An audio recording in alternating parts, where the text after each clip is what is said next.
Finished already? My power is rising! It's over!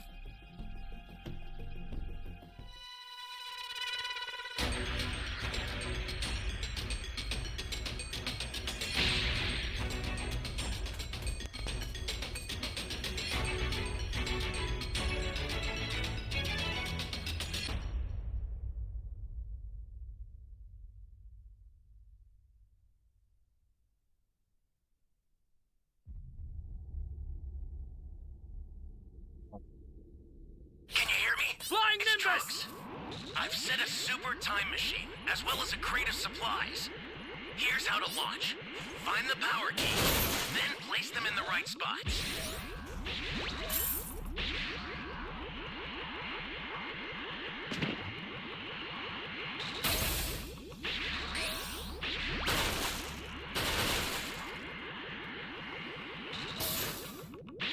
You found a power key. Go slot it.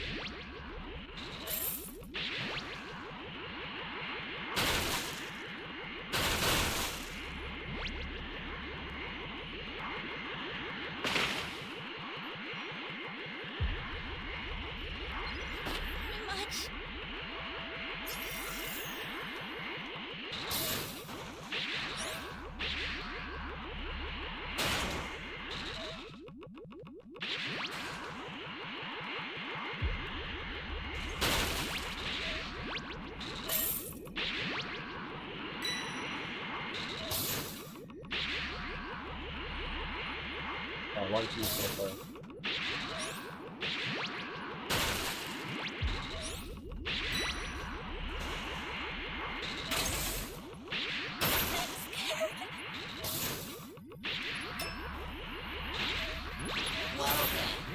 This is wild.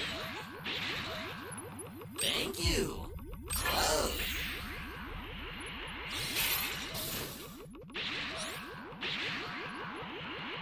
That's a new power key. Place it now.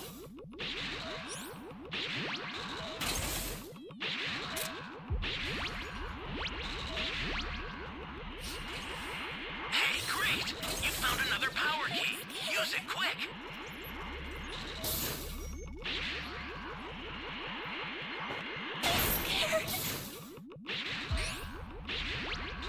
Great! You know what to do with that key. That's a new power key. Place it now. Thank you so much.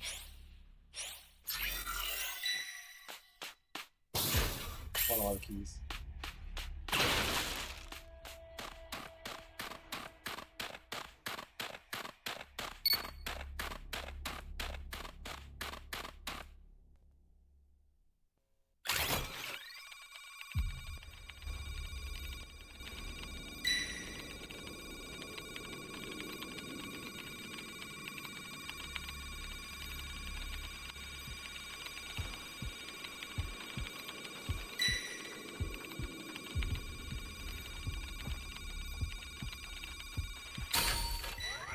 Flying Nimbus!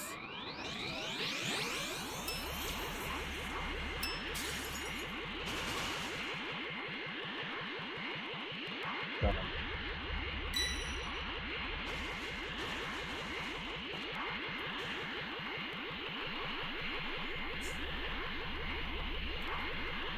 That one has thumbs up, so that one could be like 50% done.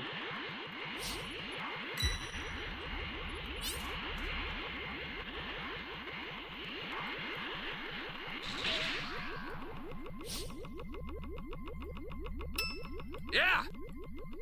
The startup system for the super time machine is ready. Head there now.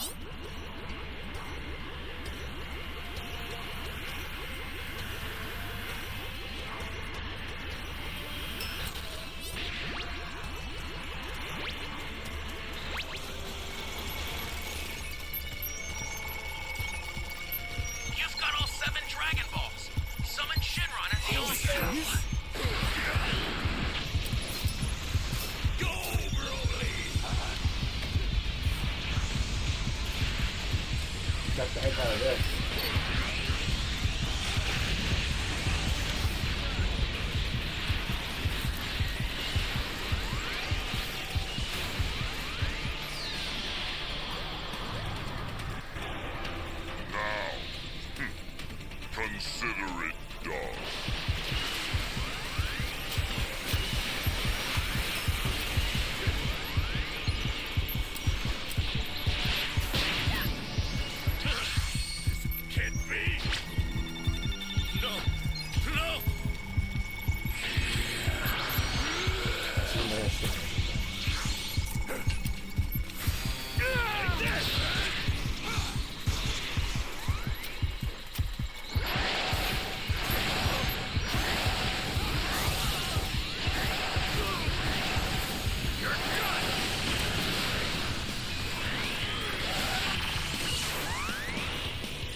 Yo, what's up?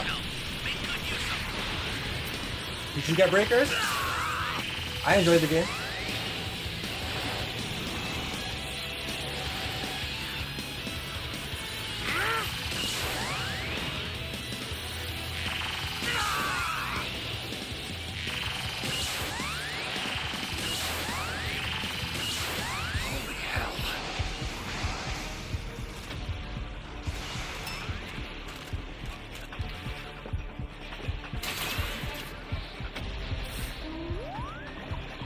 Yeah, it's pretty fun when you win. I need your help.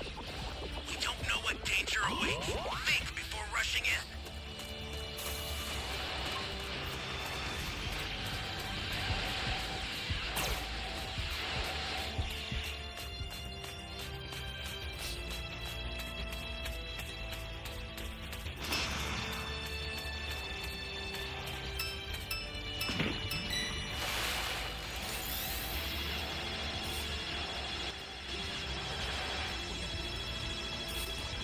So far, it's pretty good. We're playing ranked matches right now. Head up! Flying Nimbus!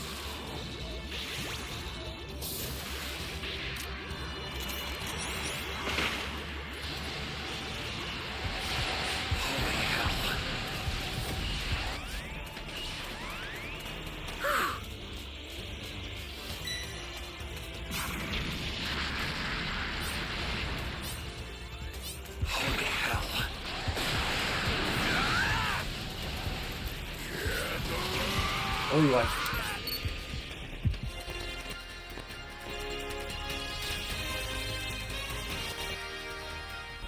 Hope everyone's having a good night so far.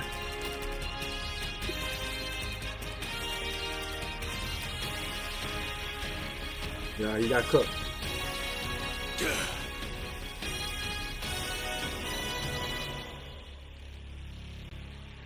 Everyone did their part.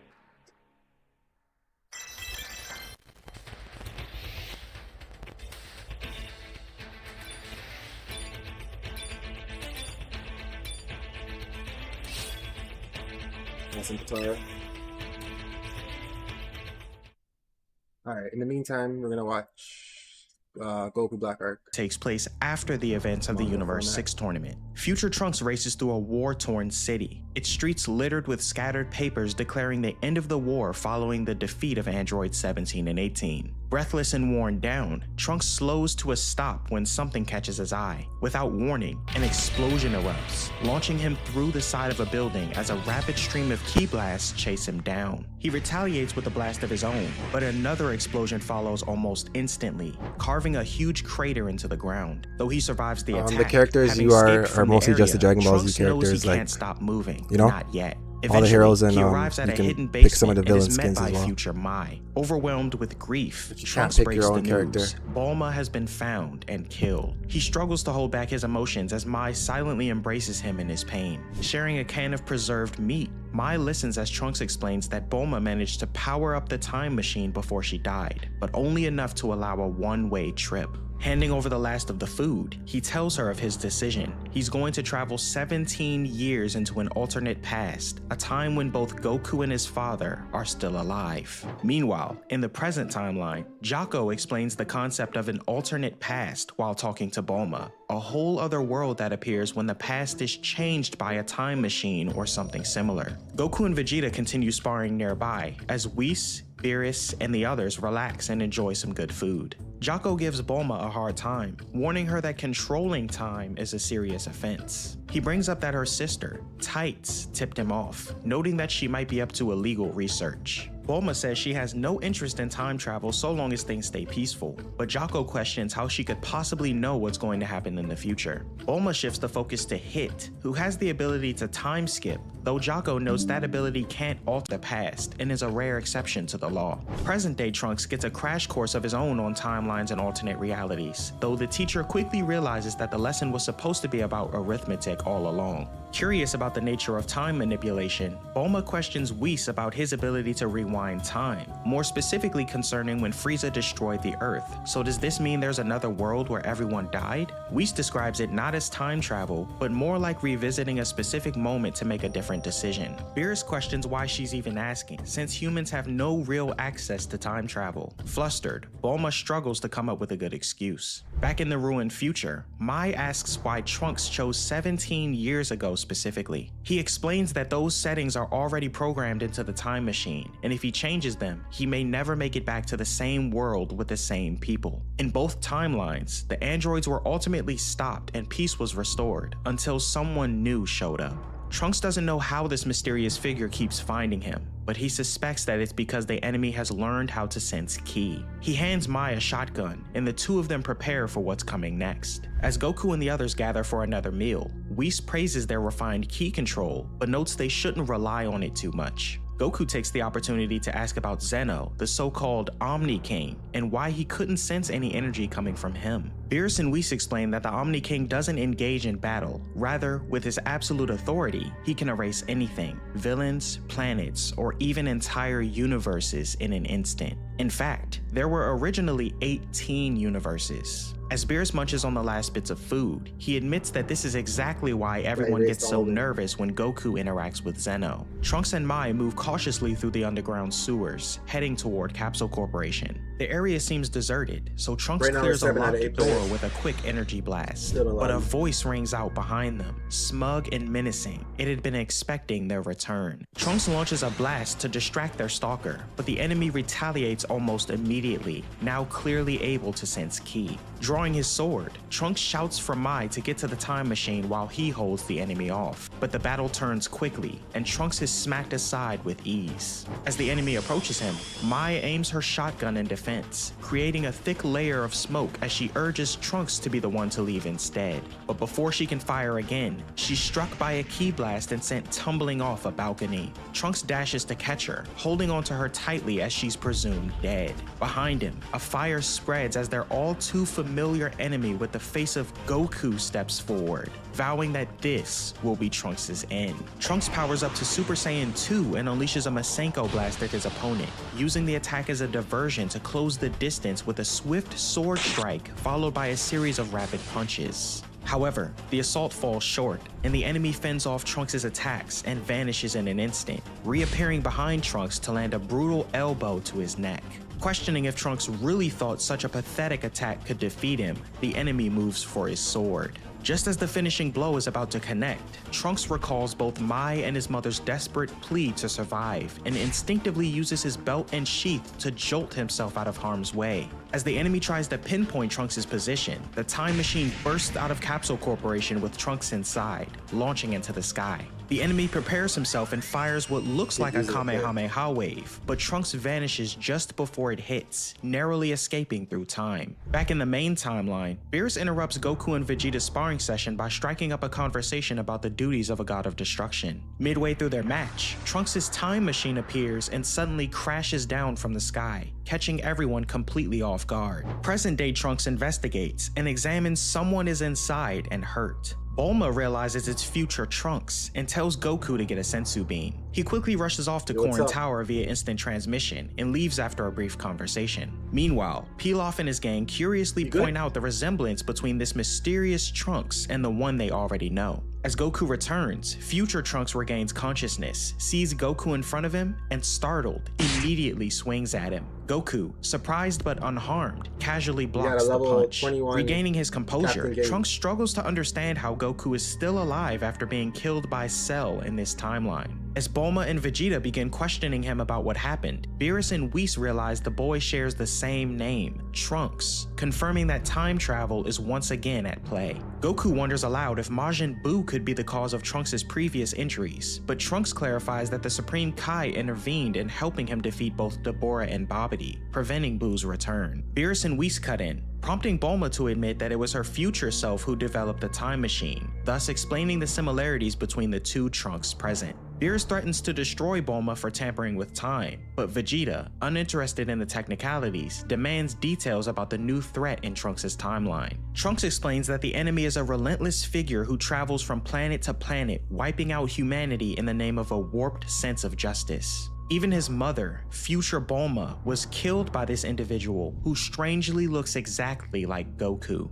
Before she died, Bulma gave him a name, Goku Black. Beerus is baffled by the entire situation, while Goku and the others agree that they need to do something. Trunks, however, notes there was only enough fuel in the time machine for a one-way trip, so he had no choice but to escape to the past. Vegeta, ashamed his son ran from a fight, berates him, though Bulma cuts in, exclaiming he and Goku should back off for a moment and let Trunks rest. Goku volunteers to go to the future himself and questions what kind of fuel Trunks used. Fortunately, the time machine runs on an energy source that present-day Bulma is currently working on. It will take 1 day, but once complete, they'll be able to refuel the time machine. Still shaken by Goku Black's power, Trunks worries about whether he can hold his own. So, Goku proposes a sparring match to compare strength. Trunks powers up.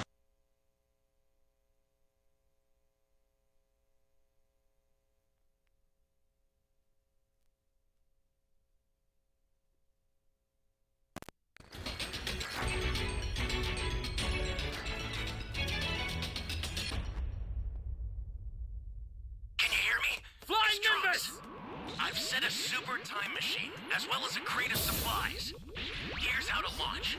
Find the power keys, then place them in the right spots. You found a power key. Go slot it. Great. You know what to do with that key.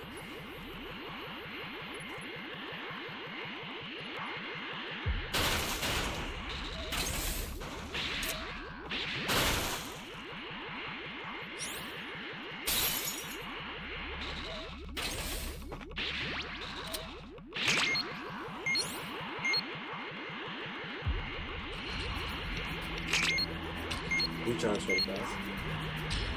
He grabbed this Dragon Ball.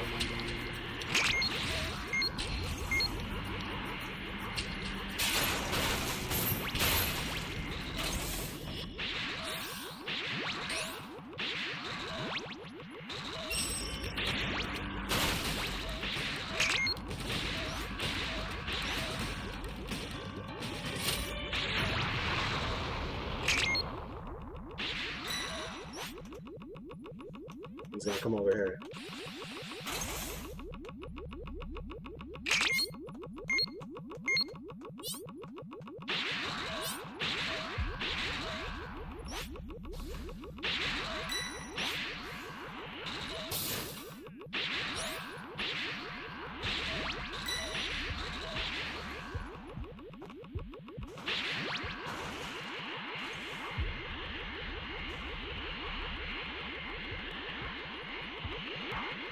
Got it.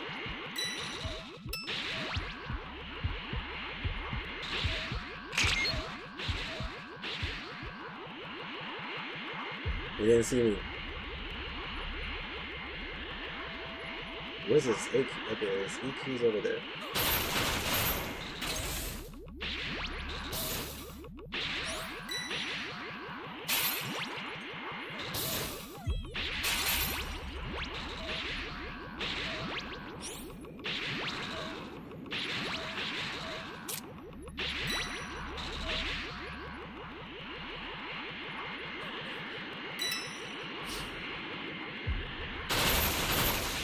I don't know where this chick is. Ally down! If you intend to rescue them, watch out for enemies.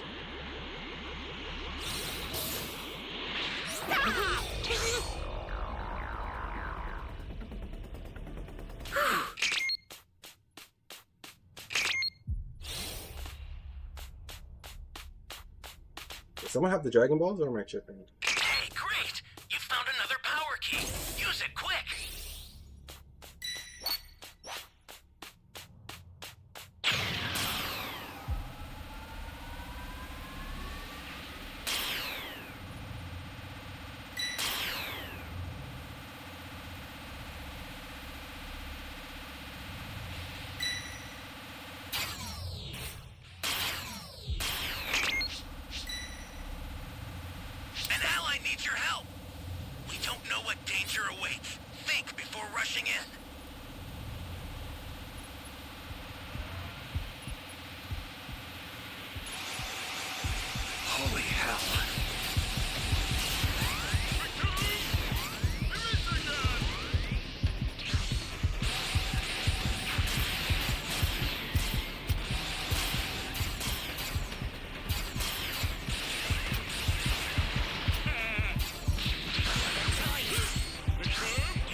Oh man. Do I have that sensei? I do. That's a new power key. Place it now. Get up! No! You're done! Somebody's down! Exercise extreme caution if you're going to help. I try to give him the sensei and then fight as a distraction, but he got KO'd.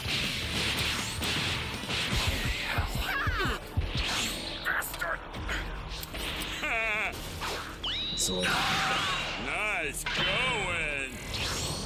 Goku, stop messing around. Tag us in. There's a civilian right there. Just when I was gonna have some I'll take good care of Yo, what's you. up, Super Saiyan? And that doesn't mean I'm just gonna pat you on the head. Get your force! Jace!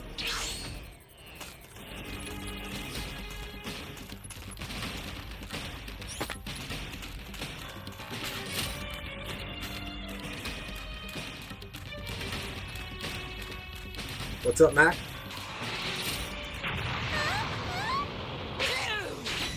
What to do? Nah, that's too crazy for real.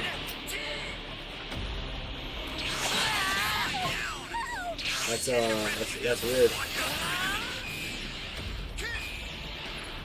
How the fuck you guys do that? Y'all on some fusion? You got KO'd. So we're 1-1.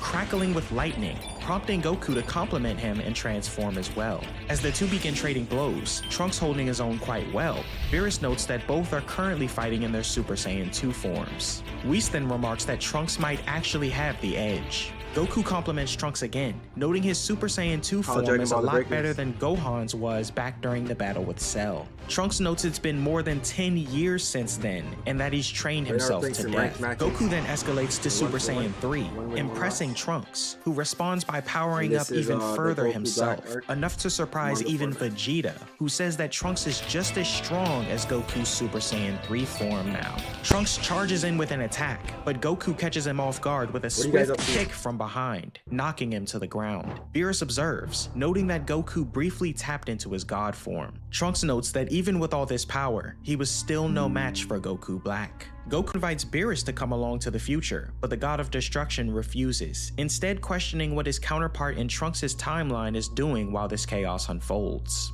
Trunks, confused, admits he doesn't even know what a God of Destruction is. This revelation immediately grabs Whis' attention. If the Supreme Kai helped in Trunks' battle, what happened to him? Trunks explains that the Supreme Kai was killed during the fight. Beerus reacts with alarm, and Whis calmly explains that the God of Destruction and the Supreme Kai are spiritually linked. If one dies, the other dies as well. That means Trunks' timeline no longer has a God of Destruction at all. Several years ago in future Trunks' timeline, Kibito and the Supreme Kai quietly observe as Trunks trains diligently with the legendary Z-Sword. Just as the Supreme Kai prepares to bring the session to a close by hurling a massive cube forged from Kachin, the hardest known metal, Kibito suddenly alerts them that Babidi has begun making his move. Confident they can stop Majin Buu's resurrection before it you found another begins, match. the three immediately set begin about off. 2 minutes. Trunks, however, politely asks if they could fix his clothes before they go. Later in the battle,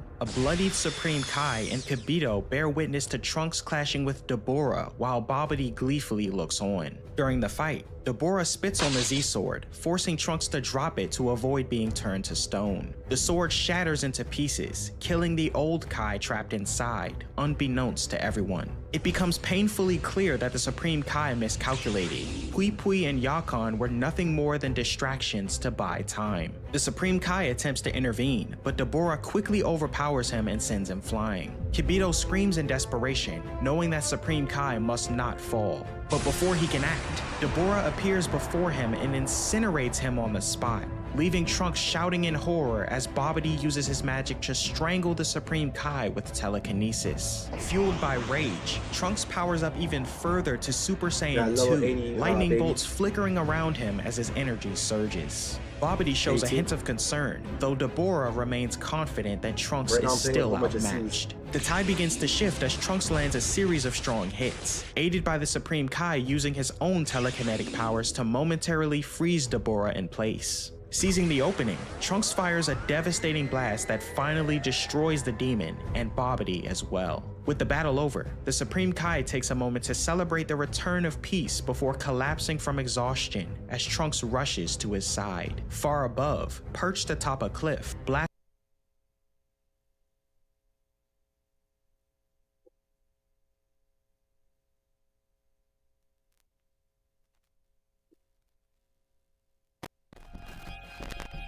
Excellent.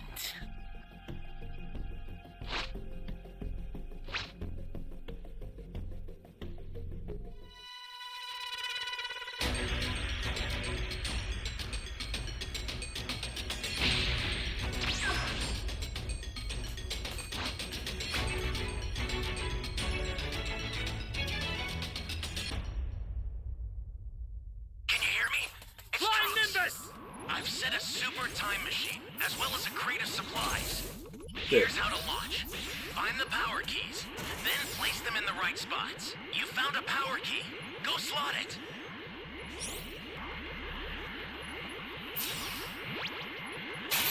Great. You know what to do with that key.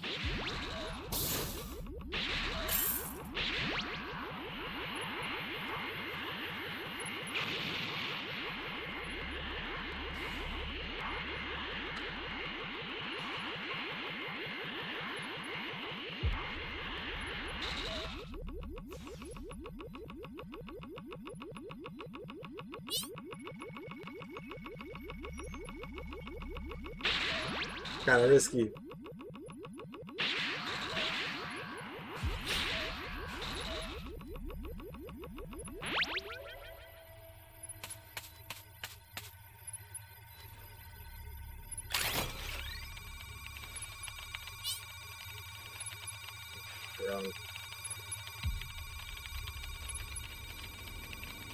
Oh, I hear someone. Ah, I got it. Bro, I knew there was someone around me, bro. Bastard! I make sure to lay eggs in any life form that I enter. A small part of me. I knew it was risky. Someone! What, my Nimbus didn't come back yet. Someone! Please save me! I make sure to lay eggs in any life form that I enter. A small part of... An ally needs your help! Someone! You don't know what danger awaits. Think before rushing in.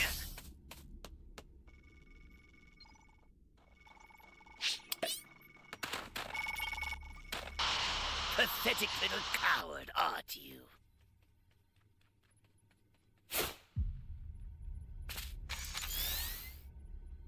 Gallic gun! It's no use. Bro, why'd you give away our location? I'm putting you out of your misery right now. This is bad. Somebody's down. I can't stay here. Exercise extreme caution if you're going to help. I knew he was gonna do that, bro. Game was a wash.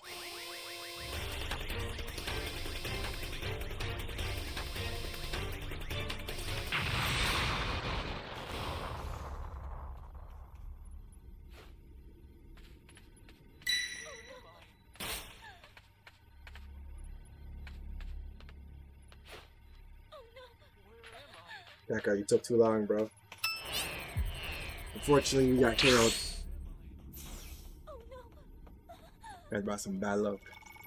Black watches with amusement. He finds it truly delightful that this world now exists without a god of destruction from Universe 7. Back in the present-day timeline, Trunks concludes his explanation to Goku and the others, revealing that not long after that moment, Black suddenly appeared and began murdering people. Whis quietly tells Beerus that he most likely died in Trunks' timeline. Very few beings know that the death of a Supreme Kai causes the linked god of destruction to die as well. That kind of knowledge is typically reserved for high-ranking deities. Beerus starts to wonder whether Black is a god himself, but Whis is more disturbed by the fact that Black seems capable of freely traveling between parallel worlds. Trunks admits that this is the first time he's even heard of a god of destruction, leading to his official introduction to both Beerus and Whis. With the time machine needing to recharge, Bulma sends Trunks off to change clothes. During this time, Trunks meets his counterpart from the present timeline, congratulates him for achieving Super Saiyan already, and urges him to protect his friends. He also meets the current version of Mai, though he doesn't appear to recognize Pilaf or Shu from his own timeline. As he walks off, quietly mourning future Mai, present Mai remarks on how dreamy he is. In the future timeline, Black senses that Trunks' presence has completely vanished from this world. He notes that the other universe's Supreme Kai and their corresponding gods of destruction have been wiped out as well, leaving no one to oppose him. Still, unwilling to underestimate a Saiyan, he decides to keep investigating. Nearby, a stray cat discovers Mai's body among the rubble. Back in the present, Goku and the others enjoy a meal while Beerus and Whis casually debate the larger consequences of a world without divine oversight. They suspect that this Black character will likely show up in their timeline too, with the same intentions. Elsewhere, in Universe 10, Kibito is in a training bout with a Kai named Zamasu. Though Kibito is able to hold his own, Zamasu gradually overwhelms him. As he goes in for the finishing blow, Gowasu, the Supreme Kai of Universe 10, brings the match to a halt as the Supreme Kai from Universe 7 observes.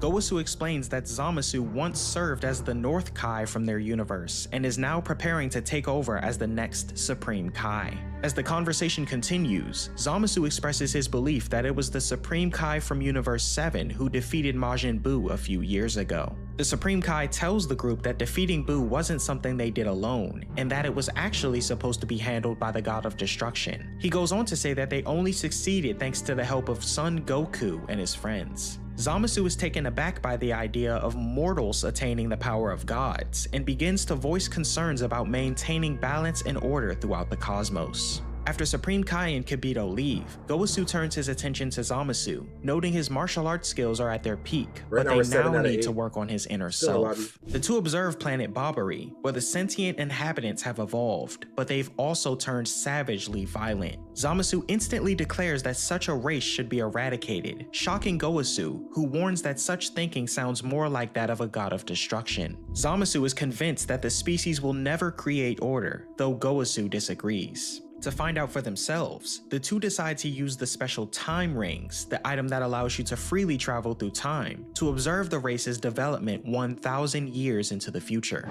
Gowasu and Zamasu quietly observe from a distance as the primitive, beast-like inhabitants of planet Bobbery engage in violent, chaotic skirmishes. While this is their current state, Gowasu wonders aloud what they might be like 1,000 years from now. To find out, he pulls out a time ring, an artifact Zamasu seems familiar with, and explains that, under special conditions, these rings allow them to travel into the future and return safely to their original timeline. Zamasu inquires about the possibility of traveling to the past, but Gowasu firmly warns that such an act is absolutely forbidden and highly dangerous. Altering history spawns a divergent world, creating a new timeline, and with it, a new time ring, green in color, which can be used to travel to said divergent world. Gowasu recounts how mortals from an advanced civilization in Universe 12 developed a time travel method, and as a result, the time rings were born. Looking back into the ring container, Gowasu notices something troubling. There are now 4 rings, one more than before. This means someone has recently tampered with the past and created an alternate timeline. After a brief pause, Zamasu says he understands and expresses his desire to continue with their planned trip a millennium into the future to study the Barbarians' development. Since only Supreme Kai are allowed to time travel with the time ring, Goku temporarily grants Zamasu that status, giving him a Patara earring. He reminds Zamasu that they must wear the earrings on the same side to avoid fusing permanently, a scenario Zamasu clearly doesn't find amusing. The two gods travel forward in time, and at first glance, the future seems hopeful. Goku spots shelters, evidence of a written language, and even a musical instrument. But as they explore further, Zamasu finds that the Barbarians remain locked in their bitter warfare, perhaps worse than ever. Convinced that the universe would be better off without such beings, Zamasu watches as what appears to be an elder prepare to intervene. Before anything can be said, both Goku and Zamasu are attacked.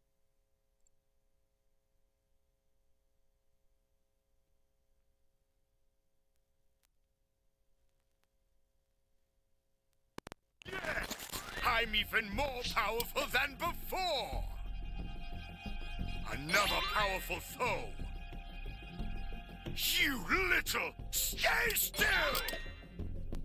To commemorate Hey my guys, let's try to get a newfound W. dominance, I'll destroy this planet!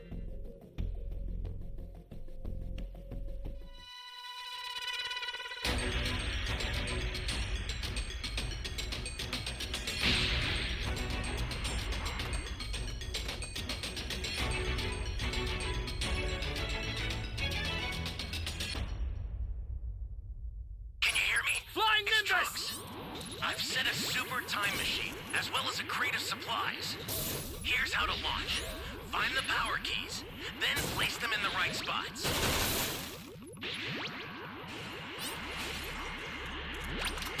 You found a power key. Someone! Go slide it. You're a big help.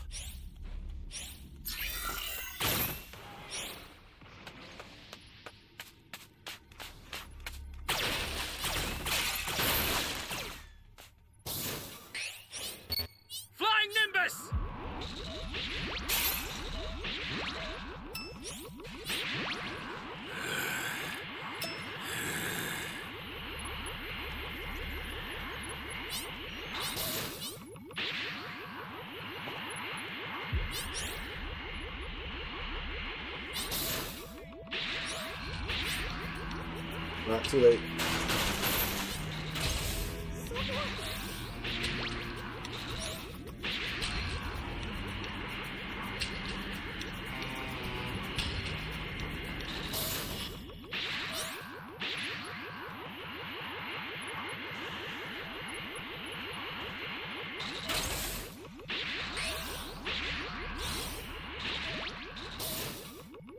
Where this D key is. It must be up here or these buildings.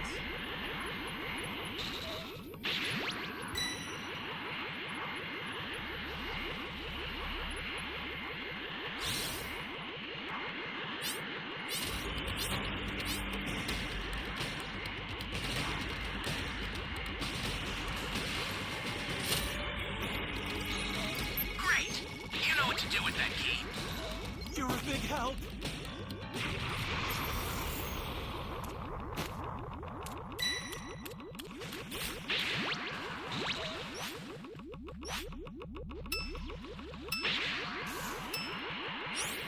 Yeah, too late.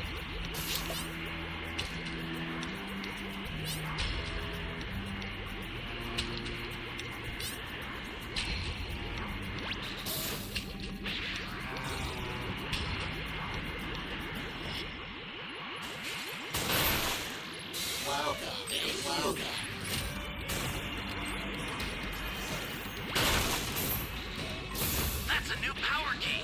Place it now.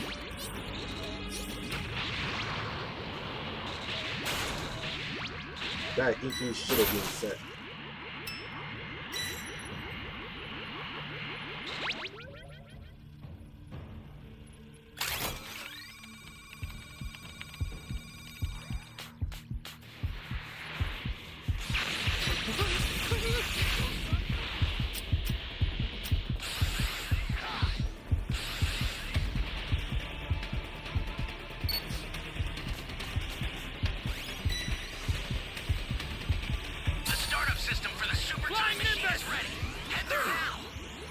Got lucky there. This is bad. Somebody's down. Exercise extreme caution if you're going to help them.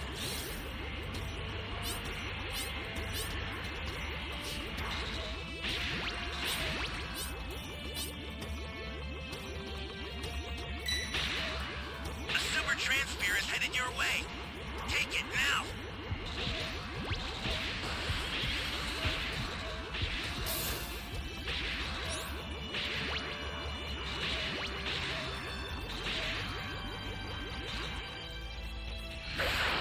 I couldn't have gotten that.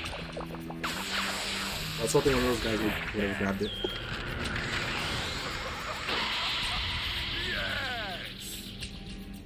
Oh no! The super transfer was stolen. I'll get another one out right away. Just keep it together until then. Ally down! He's level 4, so we're cooked anyways. I sent another super transfer. Take it and survive this.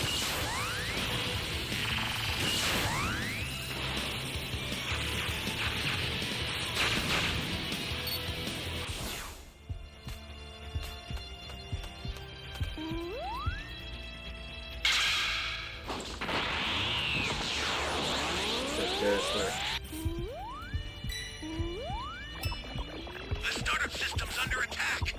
It's dangerous, so tread carefully if you want to get closer.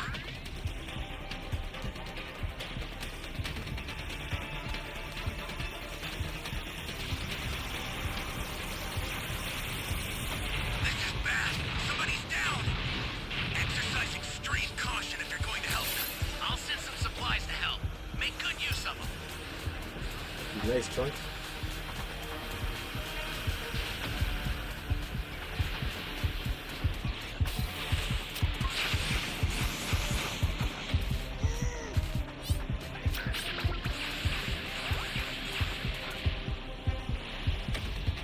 There's nothing I could do. No dragon chain. No shield. Gotta stay alive. The level 4 is cooked though.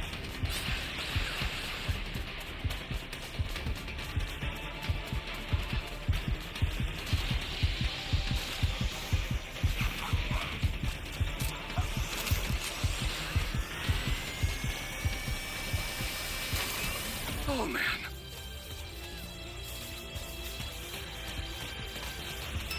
Ally down! If you intend to rescue them, Yeah. watch out for enemies. Bitch.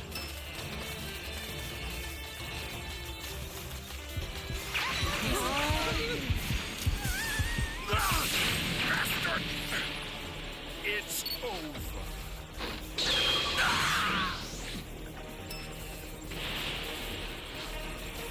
Oh well.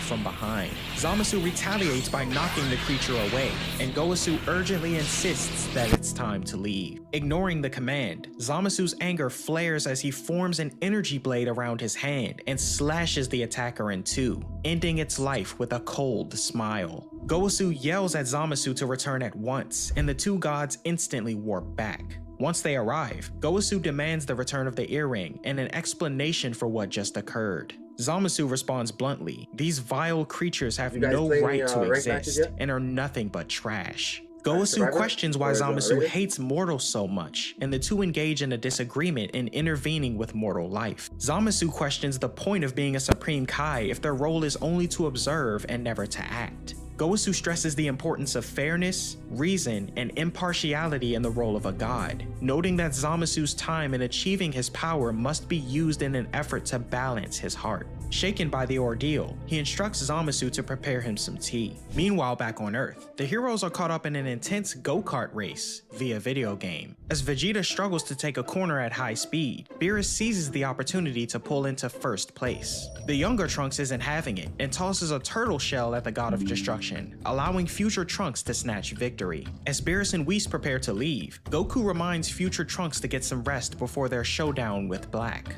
Trunks insists he wants to join the battle and Vegeta invites him to the gravity chamber room in the morning for training. Back in Universe 10, Zamasu is re-watching the battle between Goku and Hit on GodTube. Goku enters and finds Zamasu actively searching for son Goku. When asked about it, Zamasu brushes the question aside and instead brings up the Omni King's unexpected appearance at the tournament, disgusted that mortals could actually be close in power to the gods of destruction. He curiously asks about the mysterious floating orbs seen at the event, prompting Goku to explain that they're likely the Super Dragon Balls, magical relics capable of granting any wish. As morning arrives, young Trunks climbs out of bed while future Trunks is already deep into a sparring session with Vegeta inside the gravity chamber. Goku sits in quiet meditation above a pond while Beerus groggily awakens. Soon after, Universe 7's Supreme Kai arrives per Beerus' request. Yo, Beerus Omar, what's questions him on whether he's met other gods who How you harbor doing? extreme ideologies. Whis elaborates, suggesting they consider the possibility of a god who might seek to wipe out humanity altogether. The Supreme Kai hesitates, then admits that someone like that might exist. Goku joins in as the Supreme Kai finally reveals the name, Kibito. Yes, Kibito, his own attendant, has made some questionable comments about mortals in the past, including suggesting that humans shouldn't be allowed in the Supreme Kai world. Goku says that Kibito being Goku Black seems far-fetched, but Beerus still wants to investigate. Just then, Whis receives a divine transmission from the Grand Priest. The Omni King wishes to see Goku immediately. This shocks Beerus as Goku hesitates, not particularly eager to go, especially since Whis would need 2 days to get there. Luckily, the Supreme Kai offers to teleport them directly, cutting the travel time entirely. Beerus orders Whis to accompany them and harshly reminds Goku to behave and not to mention anything about Goku Black. Before they go, he also tells the Supreme Kai that under no circumstances should he be killed. Upon arrival, the trio are greeted by the Grand Priest himself. In typical Goku fashion, he cheerfully introduces himself. Whis offers an apology for Goku's casual attire, but the Grand Priest, seemingly unfazed, admits that this is probably the most formal Goku ever gets. As they make their way to meet the Omni King, Goku quietly notes to Whis that the Grand Priest gives off powerful aura. Whis agrees, but quickly warns Goku not to request a sparring match or anything reckless. He goes on to say that not even he can stand up to the Grand Priest in a fight, which somewhere before. Yes, I'm certain.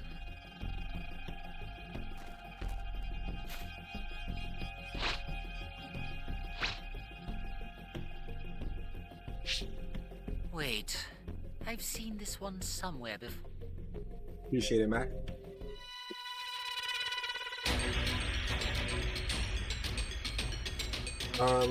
They had, I think, 5 non-PlayStation players and 2 PlayStation players, so I don't know.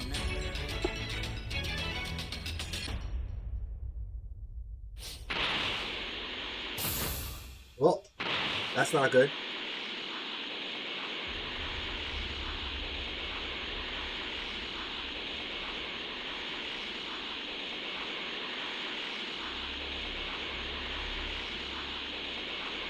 Look up here.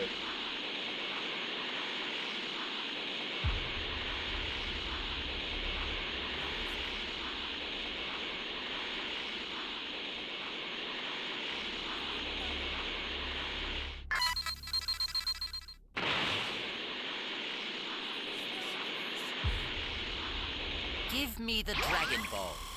I don't have any.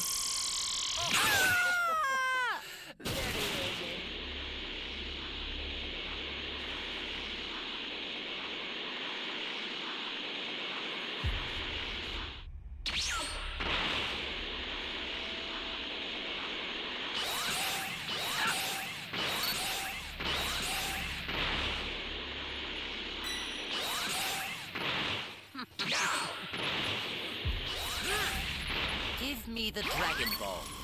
You won't get your wish. I found that beekeeper though. You have my back. Here comes the pain.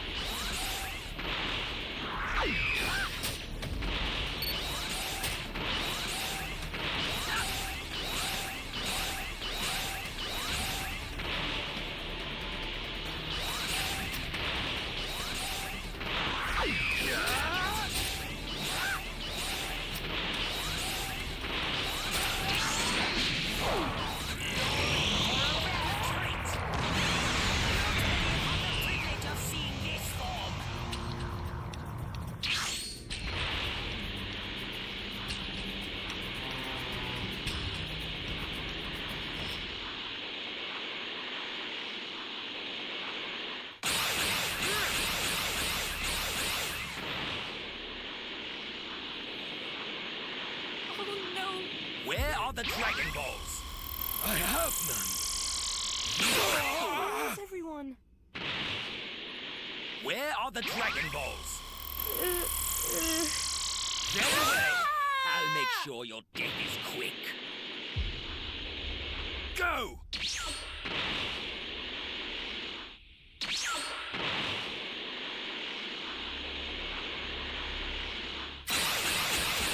Well, I was trying to shoot in the cave, damn it.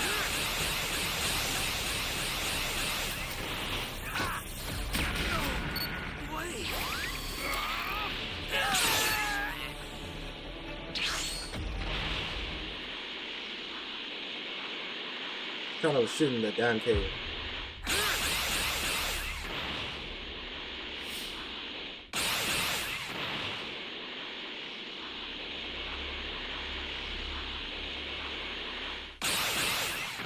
Yeah, I need to go to C and D. I'm not gonna count this guy's body.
Get rid of this time machine one time.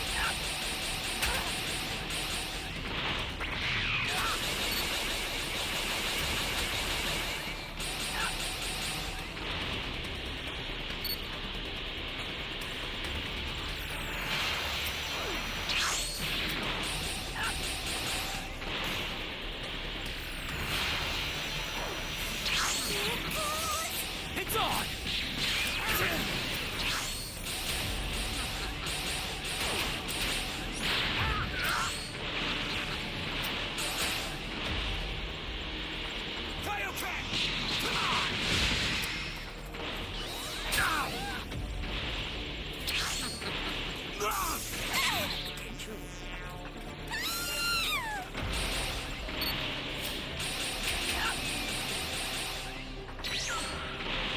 They took the Dragon Balls.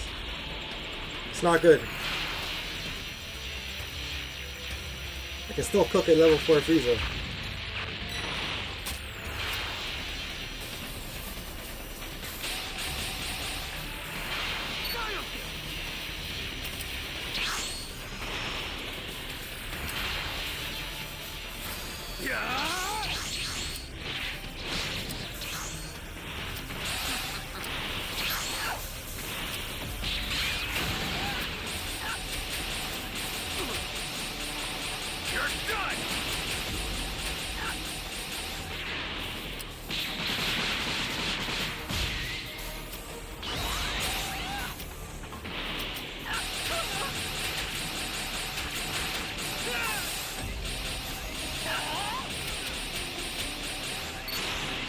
man.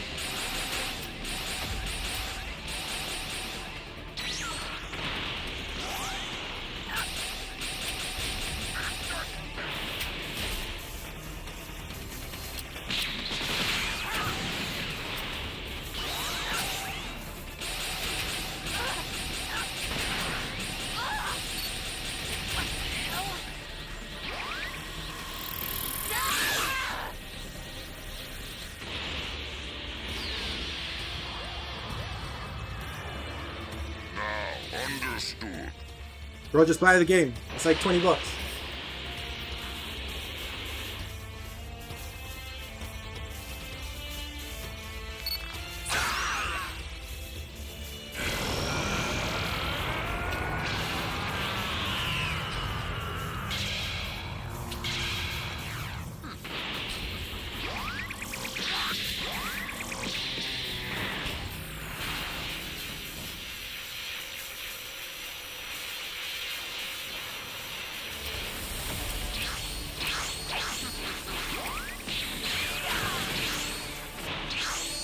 Oh, I pressed the wrong button, bro.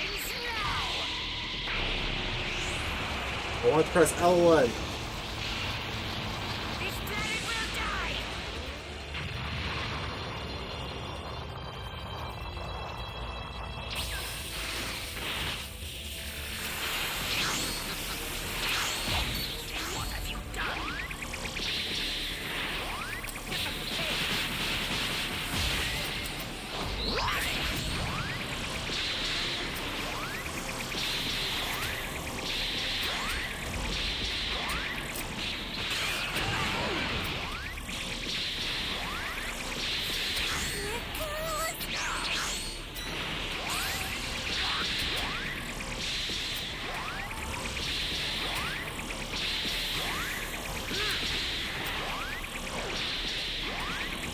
Man, this Trained by Angels too good.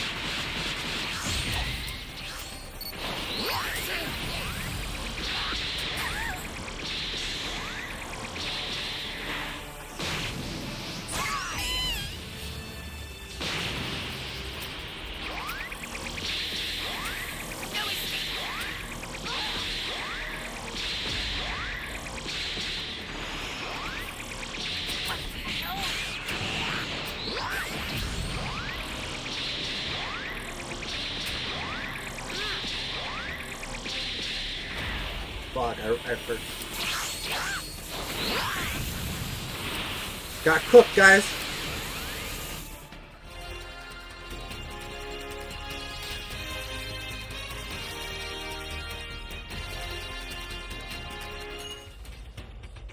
I was trying to kill them. I was trying to kill them all. Instead destroy the time machine. But that Trained by Angels too good, man.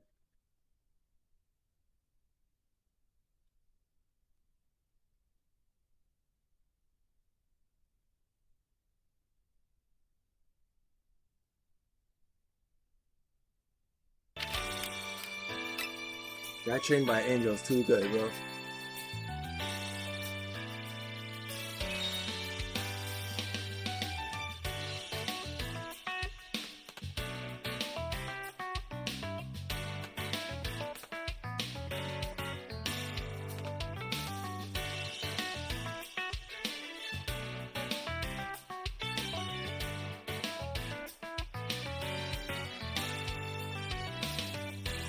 This guy's a hater, bro.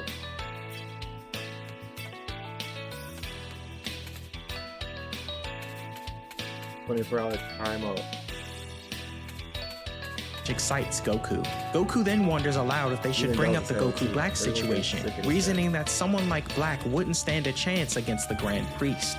But Whis firmly tells him that angels must remain neutral and are never to engage in combat. More importantly, if the Omni King were to learn of the situation prematurely, he might wipe out the entire universe without hesitation. Once inside, the Omni King greets the group with childlike enthusiasm and declares that he wants a friend. Goku will be perfect. Goku, a little caught off guard, I don't know why questions he if always- that's the every day he sole comes in here reason and he has was something summoned. to say. The Supreme Kai attempts to backseat driver reassure has the to Omni stop. King that It's getting Goku annoying. would You know what I love mean? to play with him, but the Omni King immediately tells him to No be quiet. positivity at Curious all. about names, the Omni King asks what he should call Goku, and Goku replies that his regular name is that really fine. The necessary, Omni bro? King then requests a nickname for himself, which Goku jokingly replies Zenny. The sheer boldness of the nickname causes the Supreme Kai to faint in shock.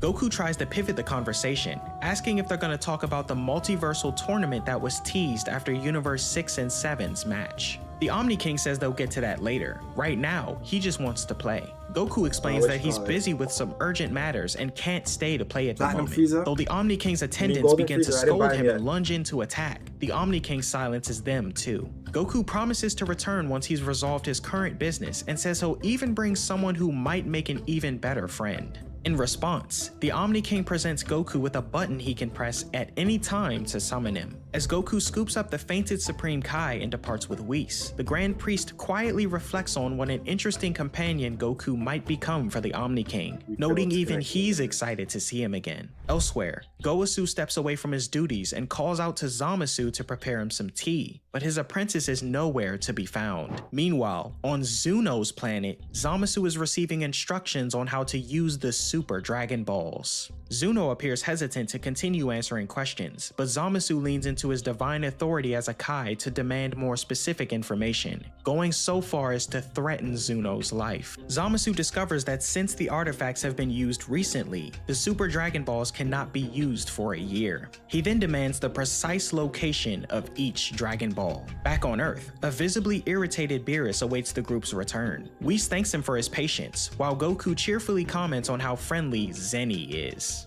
Beerus is appalled by the nickname, but Whis is more focused on the so-called friend Goku promised the Omni King. The backseat Goku driving admits has to that stop. he didn't actually have anyone in mind. It just seemed like So I the stopped only it. way the Omni King would let them leave. Jokingly, Problem he solved. suggests that maybe Beerus should go, since he always has so much free time. The conversation shifts as everyone turns their attention I'm not back gonna to the sit matter here of and, Goku talk Black. negativity, you know? The Supreme Kai, still confused, person. asks who this Goodbye, mysterious individual even is. Just then, Bulma arrives, and Goku begins explaining everything they know so far. The Supreme Kai is taken aback upon learning that he dies in the future, and it suddenly becomes clear to him as to why Beerus had earlier inquired about any gods with potentially dangerous beliefs. Goku brings up the moment when the Supreme Kai had pointed the finger at Kibito, which prompts the Kai to admit that he hadn't realized just how complex the situation truly was. At that moment, Bulma chimes in to let the group know that they've got company. Old Kai and Kibito have just arrived on Earth. Beerus, believing Kibito to be the prime suspect, prepares to destroy him, but confused, he steps forward and clarifies the situation. A sage named Zuno reached out to the Supreme Kai realm, reporting that Zamasu from Universe 10 had visited to ask about the Super Dragon Balls.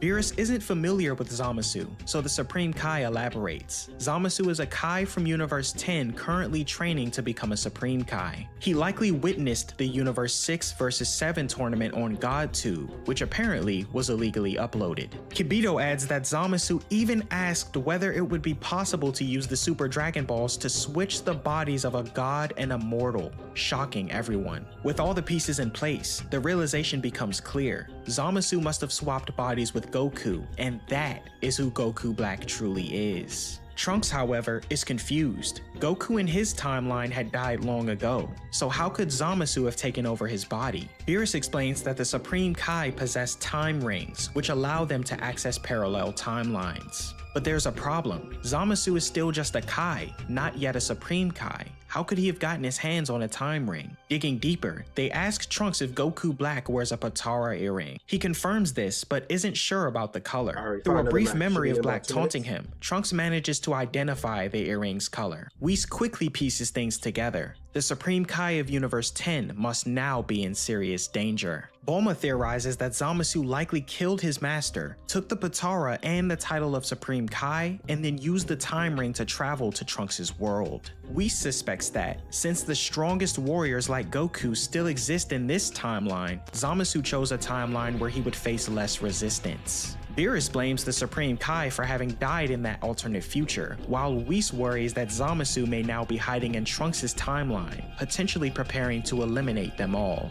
Determined to act, Beerus announces that they need to travel to Universe 10 and destroy Zamasu. However, We have a level 106 Majin Buu. A2 rank. I'm still A1. We only have one C rank.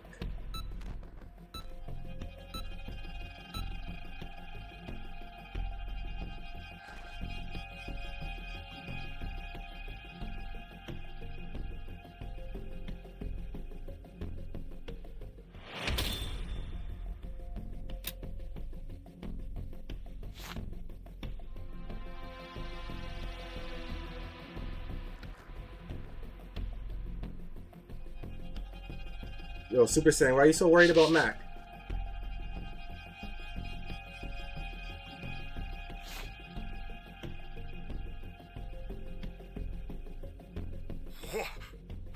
What the? Tell me, do you like coffee-flavored candy?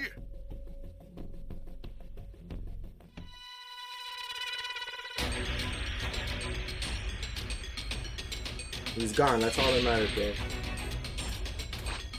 Like I said, no more backseat driving. Can't buy nothing with 2 cents. Can you hear me? Flying Nimbus!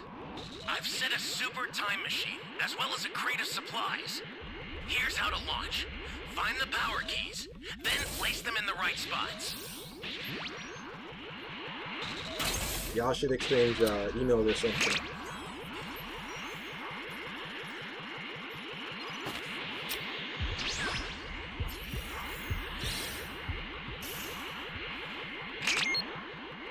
We almost got killed there. You found a power key. Go slot it.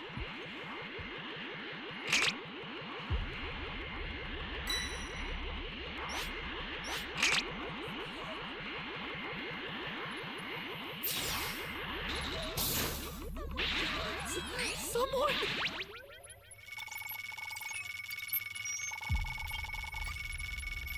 You're my savior. I did him, exactly. I don't play, bro. Welcome. I'm a grown-ass man. Think I'm gonna let some strangers go on like that? It's me! I'm not in high school like y'all niggas, bro. Flying Nimbus!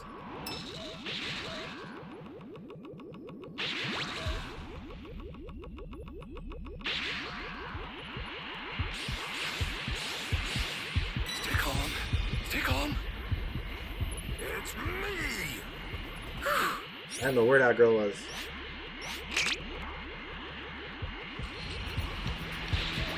Holy fuck, bro. That's a new power key. Place it now.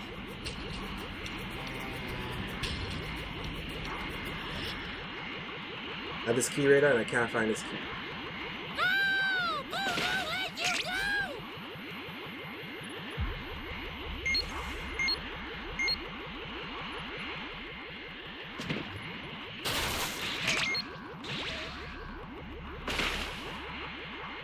Great.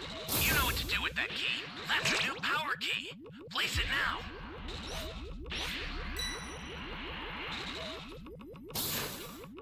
I'm gonna head to D. Welcome.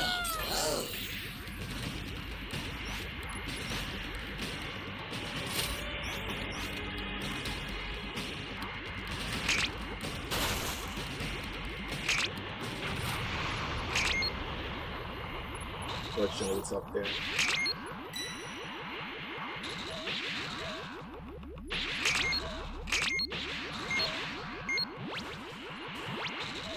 Hey, great. You found another power key. Someone found Use it. it quick.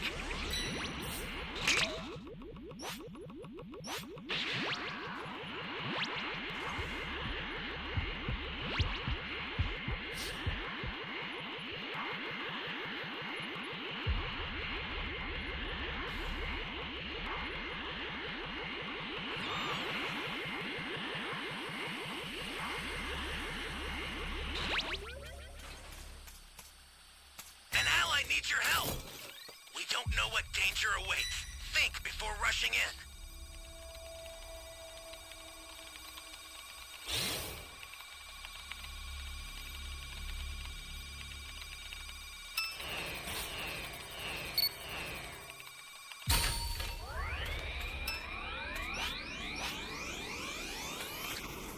Flying Nimbus! We got 2 more keys to set.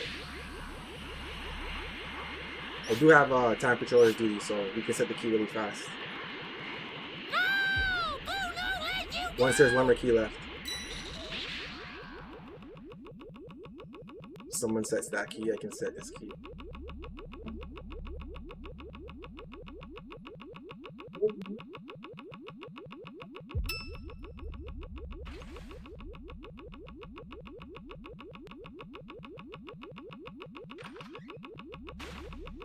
Super saying, would you like me to unban him so you can get his contact information though? It's not that serious. It's not the first time. So why would I keep allowing it? It just makes no sense, you know what I mean? Like it literally made no sense to type that. So I'm like, okay, bye. Problem solved.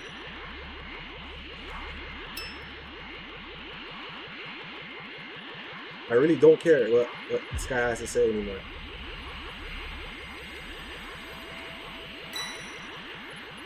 He's literally a stranger. You think I'm gonna fret over strangers on YouTube?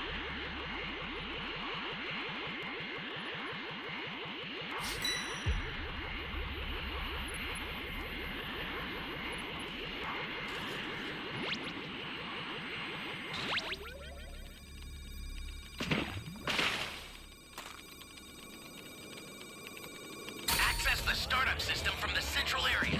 Just a little more to go, then you're done. Alright, we're down 2 players. No Dragon Balls. And only 1 level 3.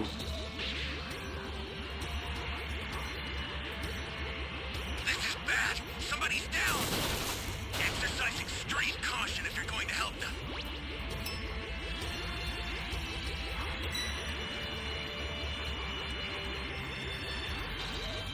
Don't worry, next week we'll forget all about him, bro. Yes. Flying Nimbus! I don't need this. I'm gonna go save that guy. Because, we're only level 1. Nothing much I could do. Those 2 are gonna save him.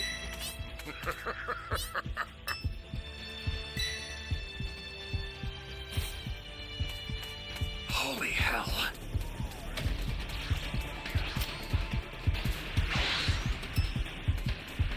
It's not doing worse. The startup system is under attack. Stop it if you can, but retreat if you need to. Got it?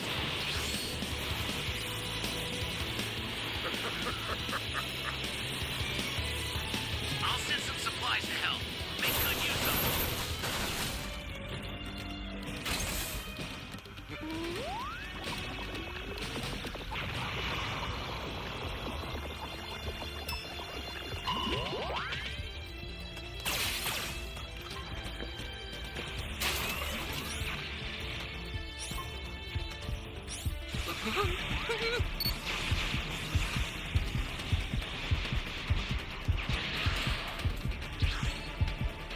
Ally down! If you intend to rescue them, watch out for enemies. I sent you a super transfer. Use it to hold the enemy back.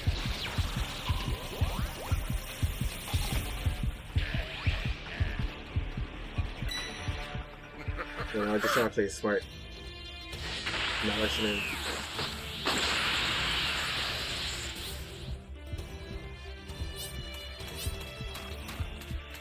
Holy hell.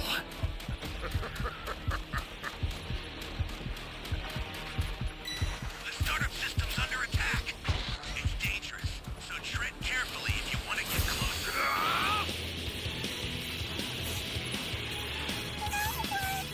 Uh-oh.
We went to the time machine. I had Solar Flare and Go-Go Gum. Bro, what happened? I'll get another one out right away. Just keep it together until then.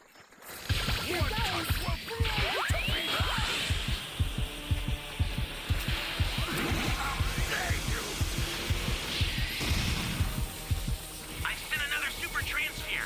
Take it and survive this.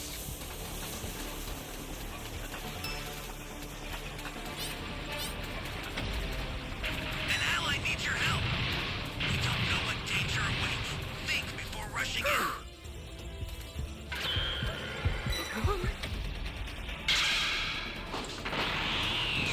I better do this.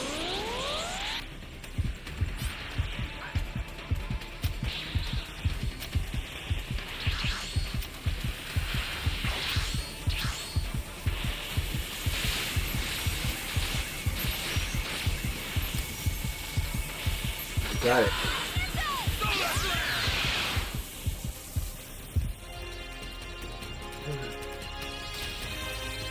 No, we got this, bro.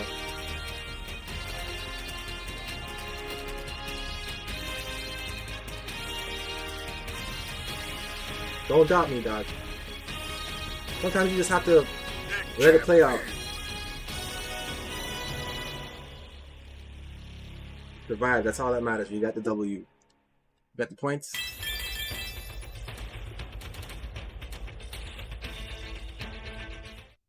Next match.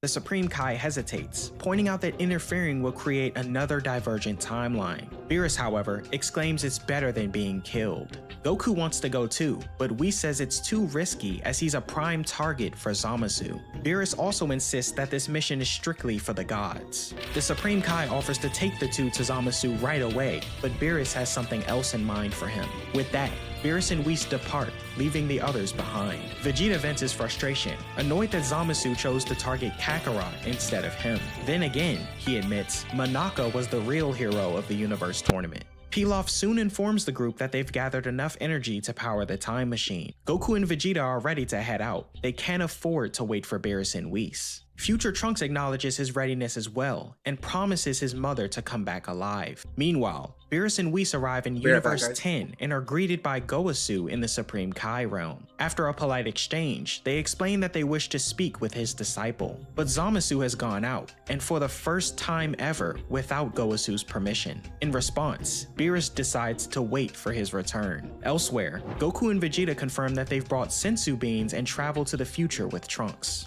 Upon arrival, they're stunned by the devastation. Black quickly senses their energy, and both sides begin to prepare for battle. As Trunks shrinks the time machine into a capsule, he spots the cat from before and immediately follows it. In his pursuit, he stumbles across Mai and realizes she's still alive. He calls out for a sensu, chews it himself, and places it into Mai's mouth. Goku is stunned by the mouth-to-mouth transfer, prompting a curious moment. Vegeta asks Goku if he's ever kissed anyone, to which Goku innocently responds that he hasn't. Vegeta is baffled.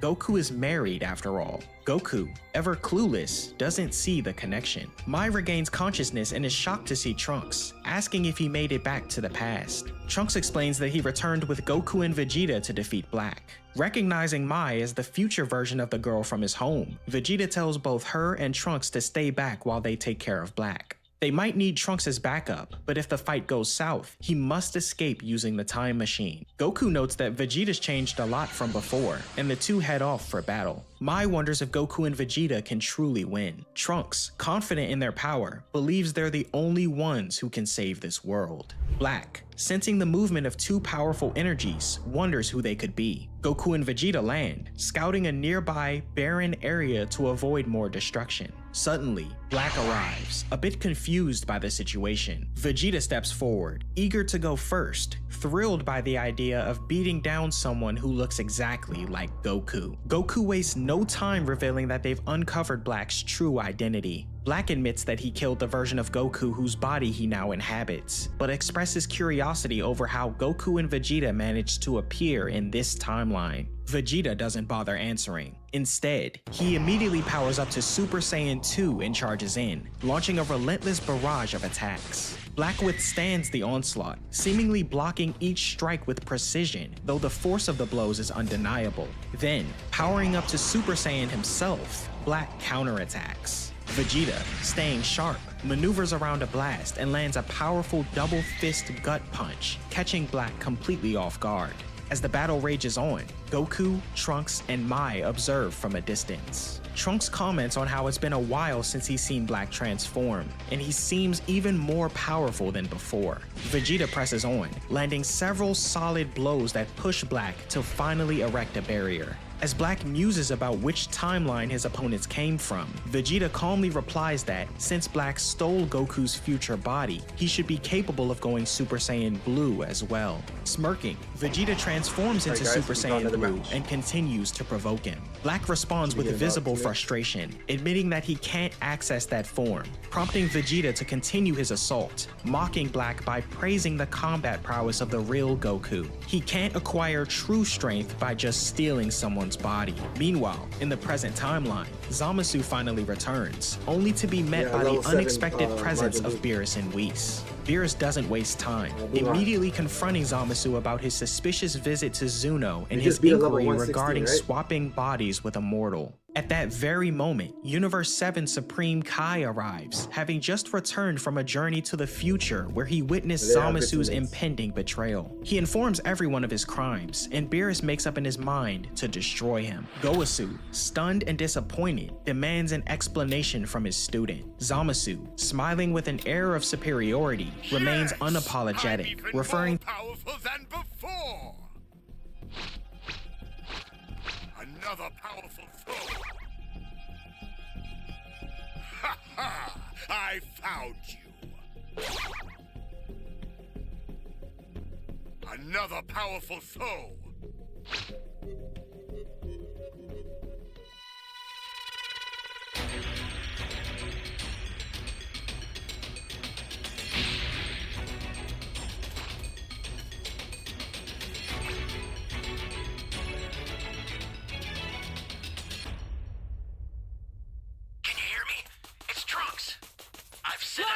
Time machine, as well as a crate of supplies. Here's how to launch. Find the power keys, then place them in the right spots. Please save me! Please save me! You're my savior.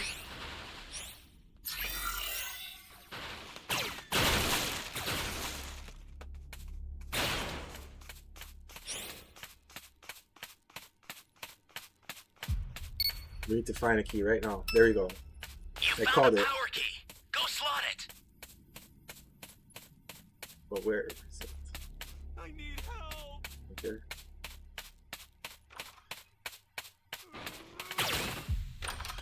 Someone! Thanks.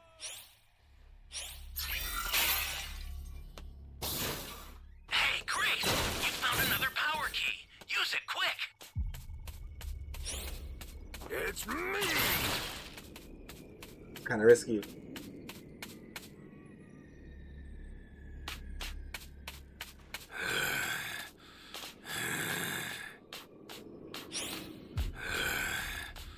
Ally down! If you intend to rescue them, watch out for enemies.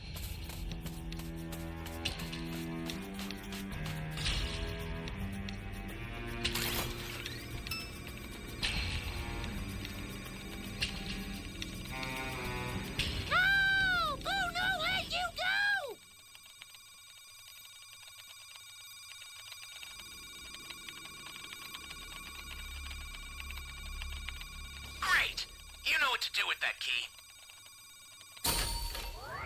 Flying Nimbus! This is bad. Somebody's down. Exercise extreme caution Won't if you're have to going be to in help. A.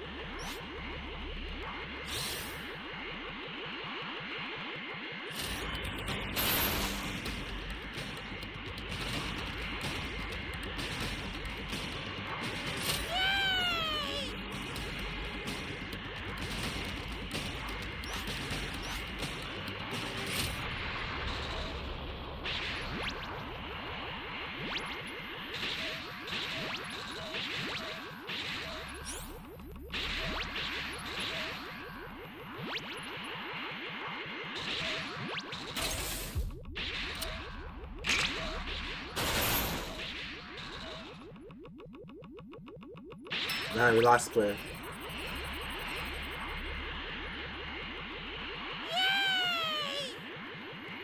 I'm gonna make it.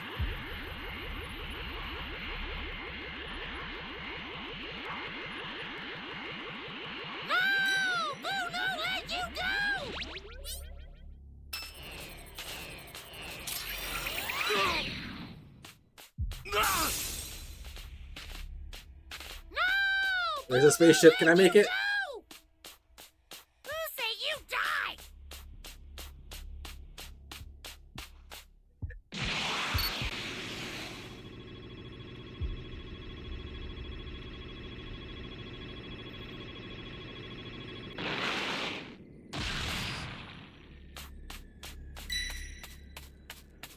Who say you die?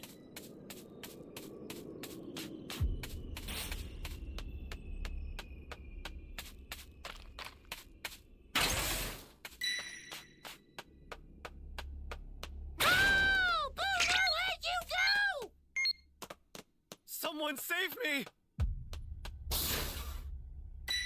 This match is pretty much over. An ally needs your help. We don't know what You danger can't find this awaits. A, this Think A and this before B key. rushing They're taking too long.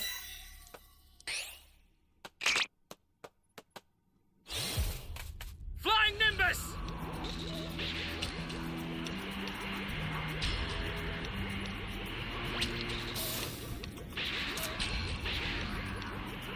No one said not E key. Yeah, this match is a wash.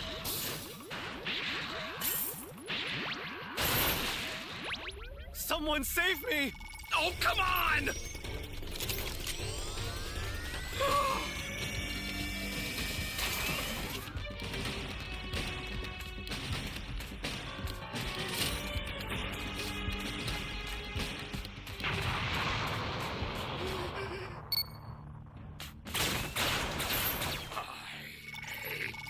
That place! You have my thanks. I'm going to beat you to a pulp! Flying Nimbus! I'm going to turn you into candy too!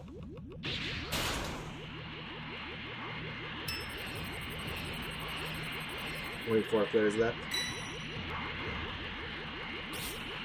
I'm going to turn you into candy too!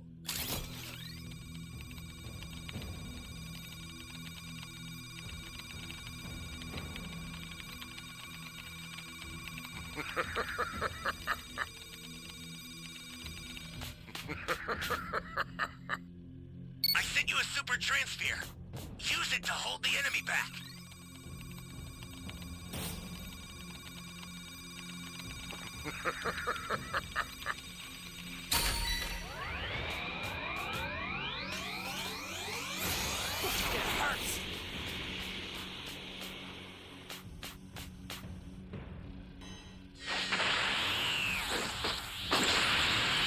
Not looking too good. Flying Nimbus! Power key. Place it now.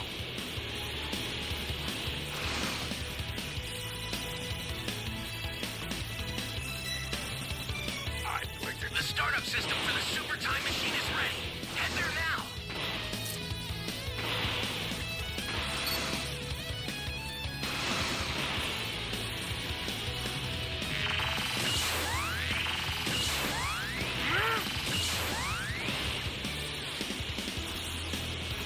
Oh, where am I going?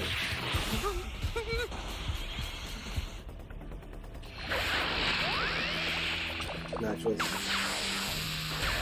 It's not looking too good from the start.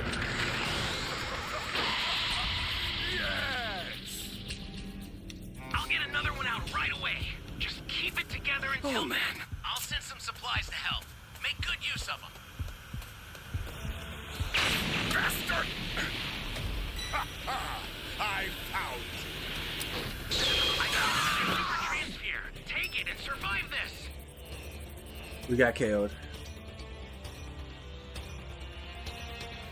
Into his evil deeds as acts of justice. In the future, the fight between Vegeta and Black continues. Black, though increasingly battered, begins ranting about humanity corrupting the universe. During a lull in the battle, Goku reminds Black that he didn't defeat any gods of destruction himself. He only eliminated the Supreme Kai across universes, which in turn got rid of them. Black, however, is unashamed, noting that his underhanded tactics don't change the fact that he's the only god left in this timeline. Vegeta has no patience for Black's so-called justice and continues to overpower him with ease, an act that only fuels Black's rage further. Back again in the present, Zamasu forms his signature energy blade, but before he can do anything, Beerus intervenes. With calm precision, the god of destruction places his hand to Zamasu's face and obliterates him in a single motion. Whis, meanwhile, takes a moment to chastise Goku for his poor judgment, while Universe 7's Supreme Kai suggests they return immediately to relay an urgent discovery to Goku and Vegeta.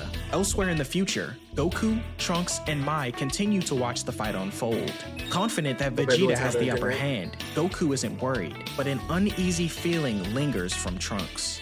Goku, taking note of it, suddenly shouts to Vegeta, telling him to forget about giving him a turn and just finish the fight now. Vegeta knocks Black away and charges a final flash, aiming to end it then and there, but just before the blast lands, a blur of motion cuts through the sky. Someone intervenes, rescuing Black at the last possible second and placing him safely on a nearby rooftop. At that same time, the Supreme Kai reveals to Beerus and Whis that Black wasn't working alone in the future. He had a partner. That partner has now revealed himself, having not only saved Black, but also restored him to full strength. Together, Goku, Black, and Zamasu stand united, two beings working in tandem, inching ever closer to completing their twisted vision, the Zero Mortal Plan. The Saiyans are stunned to see Zamasu standing right beside Black. After all, Black was supposed to be Zamasu inhabiting Goku's body. The sight of both of them together throws everything they thought they understood into question. Meanwhile, back in the present, Bulma informs Beerus that Goku and the others have already traveled to the future. She then raises the question on everyone's mind: why are there two Zamasu? The Supreme Kai provides an explanation. If the Zamasu who took over Goku's body originated from their own timeline, then it would naturally follow that another, separate version of Zamasu exists within Trunks' timeline as well. As the puzzle pieces start to align, Vegeta connects the remaining dots while both versions of Zamasu express confusion over the sudden arrival of these intruders in their world. Zamasu explains that there should only be 5 parallel timelines, all of which are accounted for, so he's puzzled when he notices a 6th time ring inside the box. Vegeta remarks that his past self must have been destroyed by Beerus, resulting in the birth of yet another timeline where Zamasu no longer exists. Black then concludes that Goku and Vegeta must have traveled here from the past. After some condescending remarks and posturing, Vegeta launches in with an aggressive assault, but Black, having grown even stronger, quickly turns the tide. Black admits that Vegeta was right earlier. Simply stealing Goku's body hadn't been enough. At first, he couldn't properly tap into Super Saiyan power, let alone access Super Saiyan Blue. But through repeated battles, he came to understand the true key to Saiyan strength. Trunks speculates whether he means the Saiyan trait of growing stronger after recovering from near-death experiences. In the present, the Supreme Kai confirms it. Black had been deliberately exploiting that very Saiyan trait, combining it with Zamasu's healing ability to continuously evolve and increase his power. The fight continues as Vegeta takes heavy damage, leading Goku to offer him a Senzu Bean. Vegeta exchanges blows with Black, but it's clear he now has the upper hand. Trunks deduces that his father and Goku can no longer benefit from the same recovery-based power boosts as Black, likely due to the intense training they've undergone over the years. Zamasu once again heals Black, increasing his strength to a level that surpasses what any mortal could ever hope to reach. With this, Black powers up into an entirely new form, now marked by striking pink hair. Goku takes notice of the transformation, and Zamasu explains that unlike mortals, whose energy turns blue at this stage of surpassing Super Saiyan God, divine power manifests as a pink or light crimson color. Embracing the trend of Saiyan naming conventions, Black announces the name of his new form, Super Saiyan Rose. Rather than teaming up, Goku and Vegeta decide to split their efforts. Vegeta Vegeta continues battling Black, while Goku turns his focus to Zamasu. At first, Goku seems to be holding his own too easily, declaring to end the fight as soon as possible. When he counters one of Zamasu's attacks by flinging back a large chunk of the levitated debris, it impales the god, and Goku powers down to Super Saiyan, prompting Trunks to grow suspicious. Instead of showing pain, Zamasu simply laughs and removes the broken pole from his body, and it instantly regenerates. He reveals that he's not just powerful, but he's immortal. Zamasu used the Super Dragon Balls one final time to make that wish before destroying them, fully aware his physical strength would never match the Saiyans. With a flick of his fingers, he telekinetically yanks the Sensu beans from Goku and burns them to dust. Zamasu continues to assault Goku telekinetically, while Black relentlessly pummels Vegeta into unconsciousness, leaving him sprawled onto the ground. Seeing no other option, Trunks screams for everyone to retreat. Black mocks him, pointing out that Trunks was the very one who helped him grow stronger through their repeated fights. Desperate to buy time, Trunks shouts for Goku and Mai to close their eyes and unleashes a blinding solar flare on both Zamasu and Black. Seizing the opportunity, Trunks leads the others underground, where they begin to formulate a plan. Goku recalls a technique passed down by Master Roshi, a method used to seal away a great evil using a rice cooker, the evil containment wave. He wonders if this ancient technique could work on Zamasu to counter his immortality. Trunks agrees to try, and insists that they return to the past immediately to learn it. Meanwhile, Black is temporarily unable to sense the Saiyans, as they've mastered suppressing their energy. But smirking, Black pinpoints something else, Mai's energy signature, and teleports away with Zamasu in pursuit. When the gods arrive, they spot hooded figures attempting to flee, but it's a ruse. It's just a group of mannequins, part of Mai's diversion. Leaping out with her shotgun, Mai opens fire while Trunks emerges from behind, driving his sword straight into Zamasu's back. From a distance, Goku turns to Trunks and offers a quiet alone. With Trunks Here's a little something for you.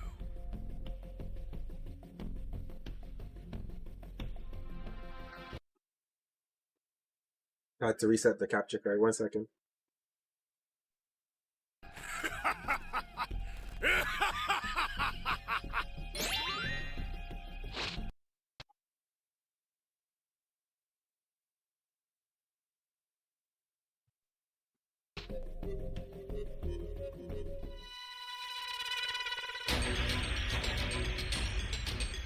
We got 20 more minutes to go.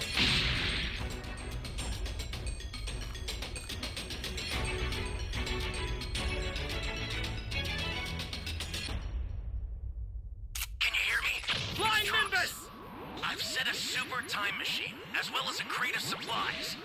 Here's how to launch. Find the power keys, then place them in the right spots. Yeah. You're my savior.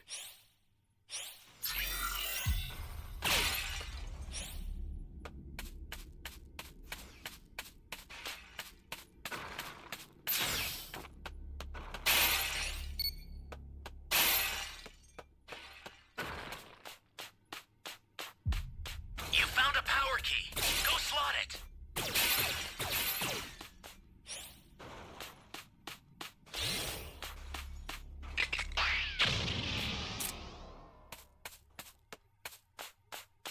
Flying Nimbus! Probably not smart to go set that key right now.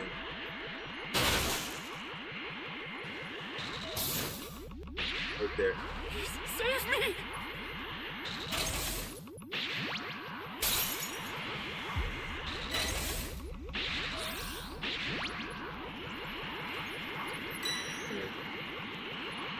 That person can have that civilian. Looking for that D key. Great! You know what to do with that key. Welcome. Thank you.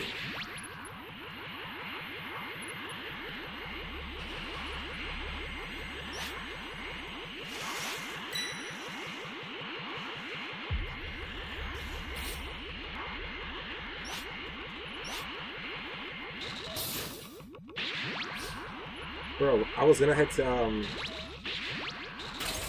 I hate when I'm about to head somewhere. If you intend to rescue them, and then my teammates head that way and lead the raider there. Excellent. Like, bro, we need to head to A and E right now.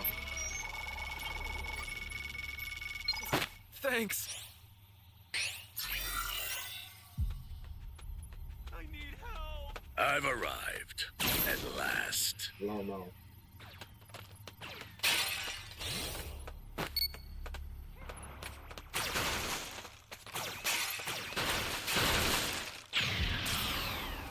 See him in there though. Stay calm. Stay calm.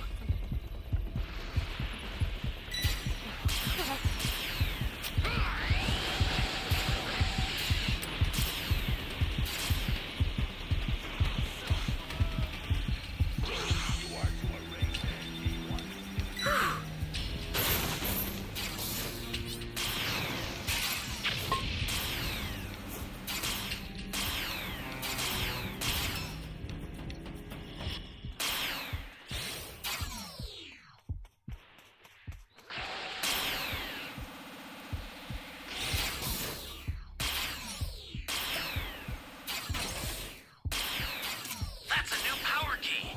Place it now.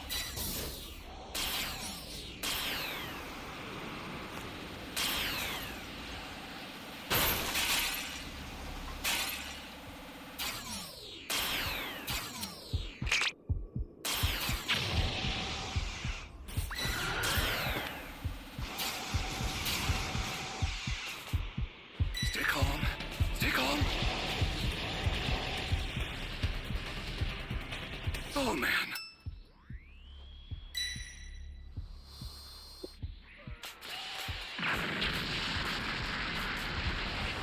This is bad. Somebody's down. Let's get this guy out of here, bro. Stay calm. Extreme caution if you're going to help them.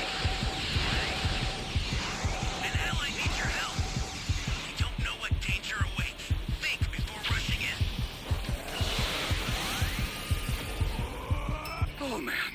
Reviving yourself with the senzu makes no sense.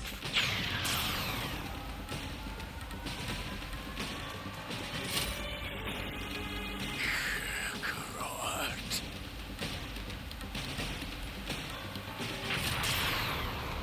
Welcome.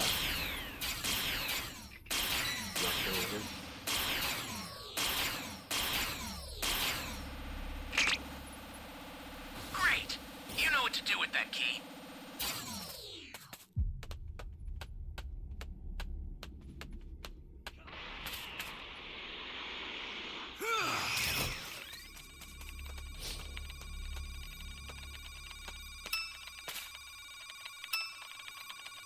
This is bad. Somebody's down.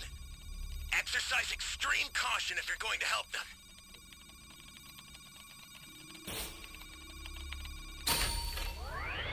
We gotta go find this damn A key.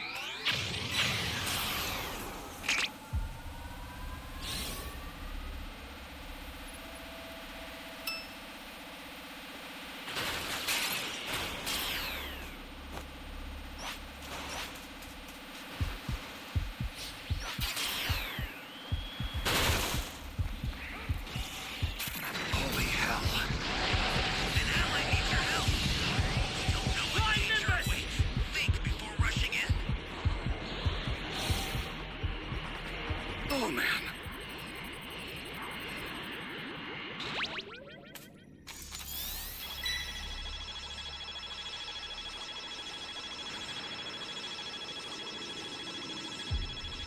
Match is a wash, guys. It's not looking too good. Get up! Yeah.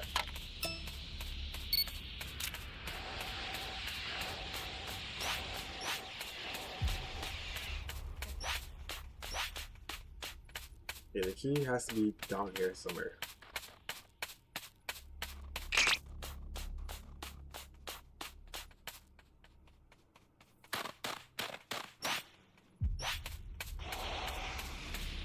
Flying Nimbus! Stay calm. Stay calm.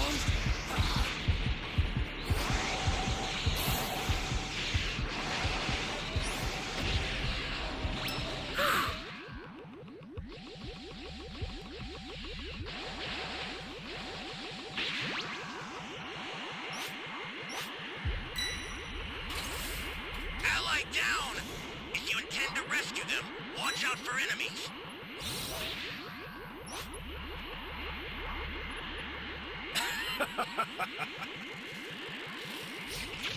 No one can find his damn key.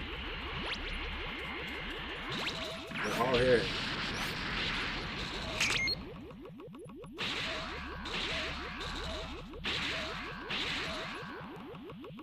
That's a new power key. Place it now.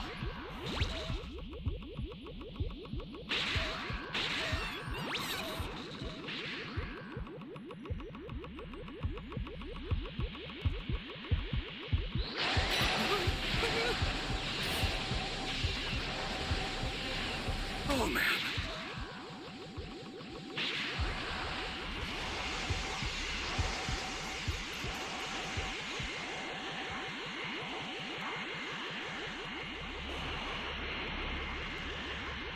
This is bad. Somebody's down. Exercise extreme caution if you're going to help them.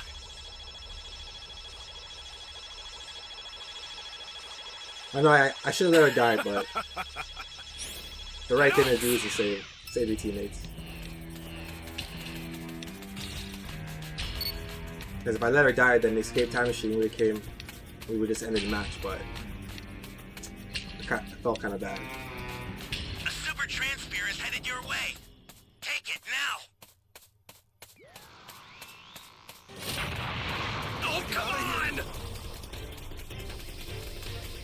There's nowhere to run to. The startup system for the super time machine is ready. Head there now. We almost made it.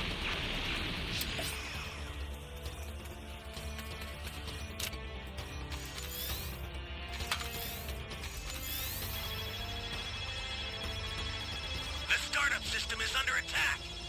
Stop it if you can, but retreat if you need to. Got it? I'll send some supplies to help. Make good use of them. Hey, everyone! It's under attack. It's dangerous, so tread carefully if you want to get closer.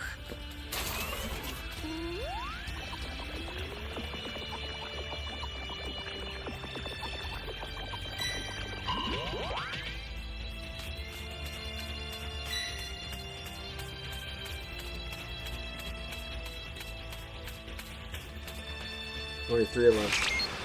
Finished already.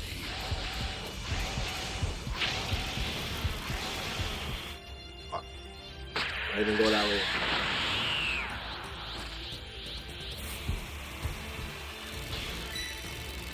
A monster? No. I'm the devil himself. Take on.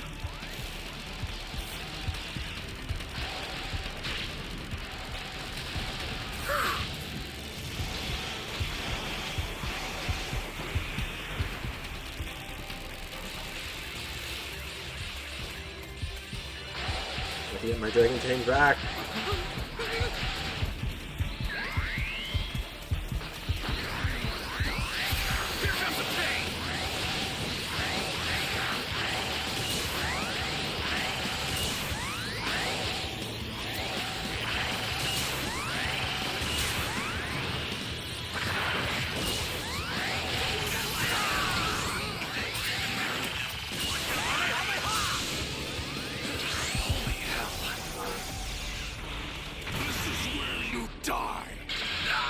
I tried.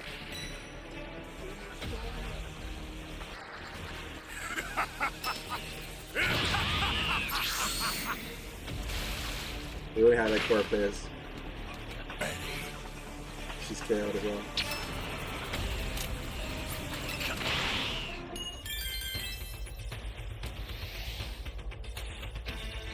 Falling black and Vegeta in tow, Goku makes his way to the past. As present-day Trunks continues his training session with Pilaf and Shu, Mai is suddenly snapped out of a daydream by the dramatic reappearance of the time machine. But when the hatch opens, only Goku, Vegeta, and a cat step out. Trunks is nowhere to be seen. Goku regretfully explains that they had to leave him behind, but he's planning to use the return trip as a chance to master the evil containment wave. He assumes they'll be able to return to the exact moment they left, but Bulma corrects him. The time machine isn't connected to a fixed point in time, but rather to a general parallel future itself. On top of that, the connection appears to be weakening, meaning their next trip will likely be their last. The Supreme Kai abruptly stands, stating that he intends to visit Gowasu in Universe 10 to offer his condolences and bring him up to speed on everything that's transpired. Whis, however, seems skeptical of this explanation. Meanwhile, Beerus says he won't be going to the future, reminding Goku and the others that he already dealt with the Zamasu in this timeline, so now the rest is on their shoulders. Goku wonders aloud what the Whis of the future might be doing, but Whis explains that angels become inactive when their associated god is no longer alive. In other words, they're completely without divine support in Trunks' timeline. Vegeta,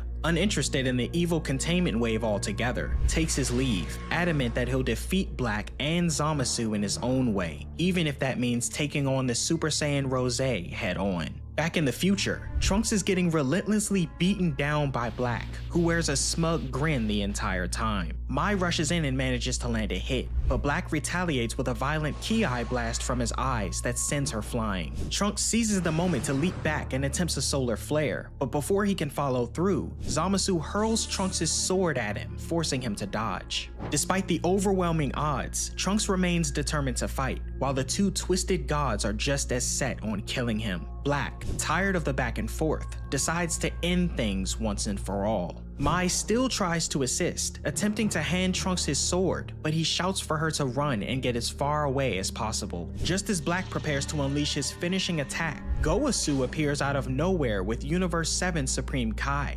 rescuing Trunks and Mai by teleporting them to safety. Zamasu is momentarily baffled, convinced they died long ago, but Black assumes they must have come here from the past. Trunks is speechless to see the Supreme Kai again, who explains that he'd been waiting for the right moment to intervene, traveling via Time Ring. Gowasu humbly bows and offers a heartfelt apology to Trunks, who's visibly surprised to see a god apologizing to him. They're now hiding in the future version of the Supreme Kai realm, which is completely deserted due to Zamasu's past genocidal rampage. At the very least, it provides a safe space to lay low until Goku and Vegeta return. Elsewhere in the present, Master Roshi, the Turtle Hermit, watches Goku struggle as he practices the evil containment wave, the sealing technique passed down to him by his master. Goku isn't landing the jar seal properly, and Roshi notes it's because he's attacking too forcefully instead of focusing on finesse. Goku, growing frustrated, questions why the old master can't just go seal Zamasu himself. Roshi explains that the evil containment wave requires immense strength and can even kill the user. But Goku, too caught up in his own rush to learn the move,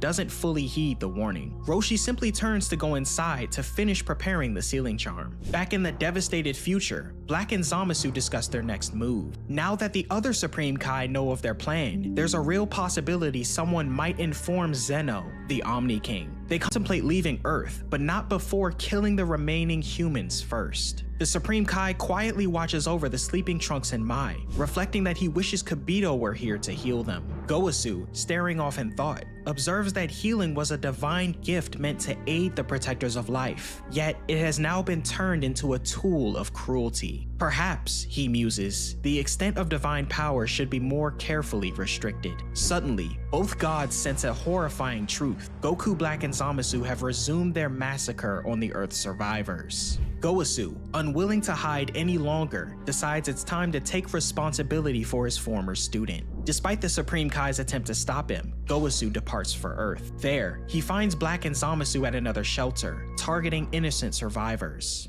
Confronting them, Gowasu questions Black directly, challenging his distorted view of a peaceful world. The conversation quickly devolves into a philosophical clash about humanity's role, both its flaws and its potential. Black even admits that he killed off the other gods in fear of retaliation for his ideology. Despite Gowasu's repeated pleas, Black remains unmoved. As the Supreme Kai, Trunks, and Mai arrive to intervene, Gowasu extends a hand to Black in a final gesture of hope, only for Black to slip past it and stab him straight through the chest. With cold satisfaction, Black declares that this makes the third time he's killed Gowasu, his own master, the future Zamasu's master, and now this alternate version from a separate past. As Goasu's lifeless body collapses, Vegeta emerges from the hyperbolic time chamber, and Goku steps forward, now seemingly having perfected the evil containment wave. As the Supreme Kai erupts with rage over the attack on Goasu, vowing to make Black pay, Zamasu suddenly charges in, delivering a strike while berating the Kai. Trunks clutches onto Goasu, begging him to hang on. The Kai then suddenly begins coughing up blood, signaling that he's still alive, if only barely. Trunks quickly shouts for Mai to get Goasu to safety, then powers up to Super Saiyan and launches himself back into the fight. Elsewhere, Goku and Vegeta arrive back in the future just in time. Though everyone is still alive, they can sense that Trunks' energy levels are rapidly dropping. They arrive via instant transmission and, assessing the situation, Vegeta immediately claims Black as his opponent and tells Goku to focus on sealing Zamasu with the evil containment wave. Before doing so, Goku runs over to give Trunks a sensu bean. Zamasu tries to intercept with a blast, but Goku warps away in the nick of time, bringing both Trunks and the Supreme Kai with him. As they land, Mai stops in front of the group and asks Goku for a sensu bean to give to Goasu. Back on the battlefield, Vegeta and Black face off with a brief exchange of glares and smug remarks. Suddenly, Vegeta transforms not into Super Saiyan Blue, but into the original Super Saiyan God form. Black scoffs, assuming Vegeta has lost his mind, but he can't help being unsettled by how calm and self-assured Vegeta appears.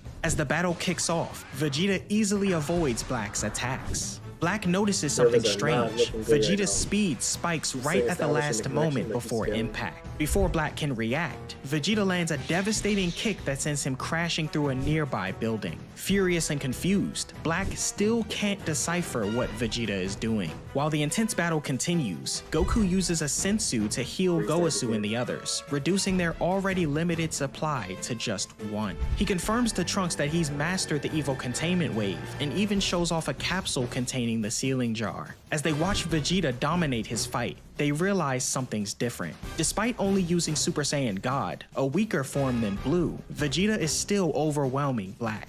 Goku explains that Vegeta is rapidly switching into Super Saiyan Blue at the very last moment of each strike, maximizing damage while conserving stamina. Goku admits that he used the same technique during his battle with Hit, but Vegeta has clearly perfected it to an entirely new degree. Zamasu then swoops in, catching Vegeta off guard with a flying kick and suggests they combine their efforts. Goku re-enters the fray, determined to take on Zamasu himself and seal him away with the evil containment wave. As he prepares, Black eyes the battlefield suspiciously, noticing the jar and wondering what it's doing there. Vegeta fires off a few blasts to get Black's attention again, while Zamasu, ever confident in his immortality, shows no concern about the strange jar. Then, in a swift and precise move, Goku activates the evil containment wave, successfully capturing Zamasu and sealing him inside the jar. Trunks rushes in to help tie the lid shut while Goku fumbles for the magical charm, only to realize he grabbed a Hostess bar discount coupon instead. Without the seal, Zamasu bursts back out of the jar in a rage.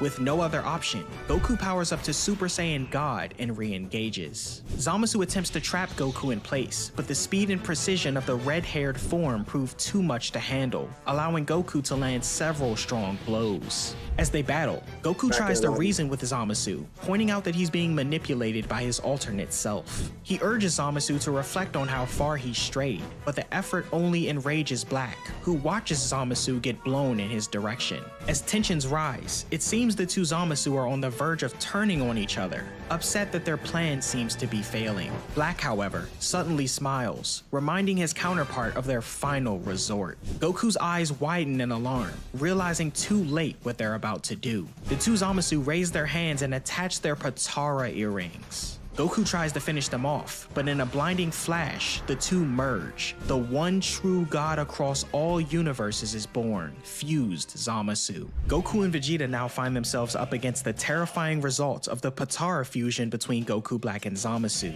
a being that combines both raw power and divine arrogance. Despite their best efforts, they're completely overwhelmed. Even Super Saiyan Blue is treated like child's play. However, Goku manages to find a brief opening and unleashes a Kamehameha that blasts straight through Zamasu's chest. For a moment, it seems like a turning point, until the hole in Zamasu's body begins to regenerate and seal shut, confirming that his immortality remains intact. Zamasu then uses telekinesis to seize both Saiyans by the throat, suspending them in mid-air before triggering a massive explosion. As he bellows with maniacal laughter, he begins to proclaim the glory of his divine reign. In celebration, Zamasu unleashes a devastating wave of red energy beams meant to destroy everything in sight. Amid the chaos, Goku rushes to shield Trunks and the others from the incoming blasts. As he tries to urge them to fall back, the Supreme Kai steps forward and offers Goku his Potara earrings. With these, Goku and Vegeta can fuse into Vegito,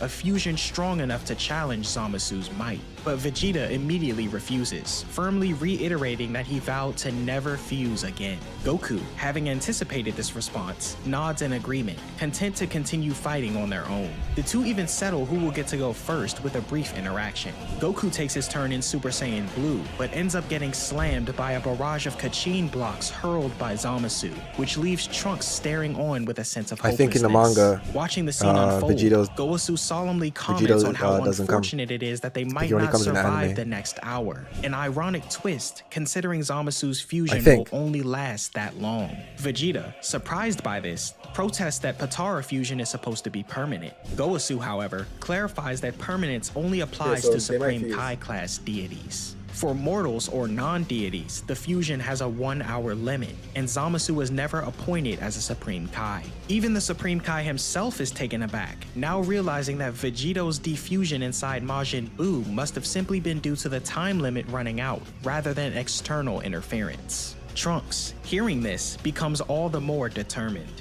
For the sake of the world, and most of all to honor his late mother, he resolves to keep fighting for the full hour. Turning to Vegeta, Trunks shares something deeply personal. Bulma had hoped to see Vegeta again and planned to travel back to the past with Trunks. Tragically, she never got the chance. Goku Black took her life before she could make that journey. Meanwhile, Goku, battered and drained of energy, debates whether or not to use the last remaining Sensu Bean. At that moment, Vegeta arrives and holds out his hand for the second Potara earring. Sensing them below, Zamasu prepares to deal the finishing blow. But before he can act, a massive energy blast erupts from the building and crashes into him, tearing off the entire right half of his body. It's none other than Vegito, the fusion of Goku and Vegeta, reborn once again. Vegito steps forward, quickly explaining that both fusions are now temporary, limited to 1 hour. He chews up the final Sensu, restoring his energy, and immediately powers up to Super Saiyan Blue. His strategy is simple: obliterate Zamasu so thoroughly that there's nothing left to regenerate. Vegito charges in with relentless force, delivering a barrage of devastating strikes that actually manage to make Zamasu bleed. He offers Zamasu no time to recover, effortlessly dodging counterattacks while continuing to land blow after punishing blow. Watching from the sidelines, the Supreme Kai of both universes stare on in awe, completely stunned by the overwhelming power on display. Zamasu bursts out of the rubble and grabs Vegito by the legs, only for Vegito to counter with a key sword, slicing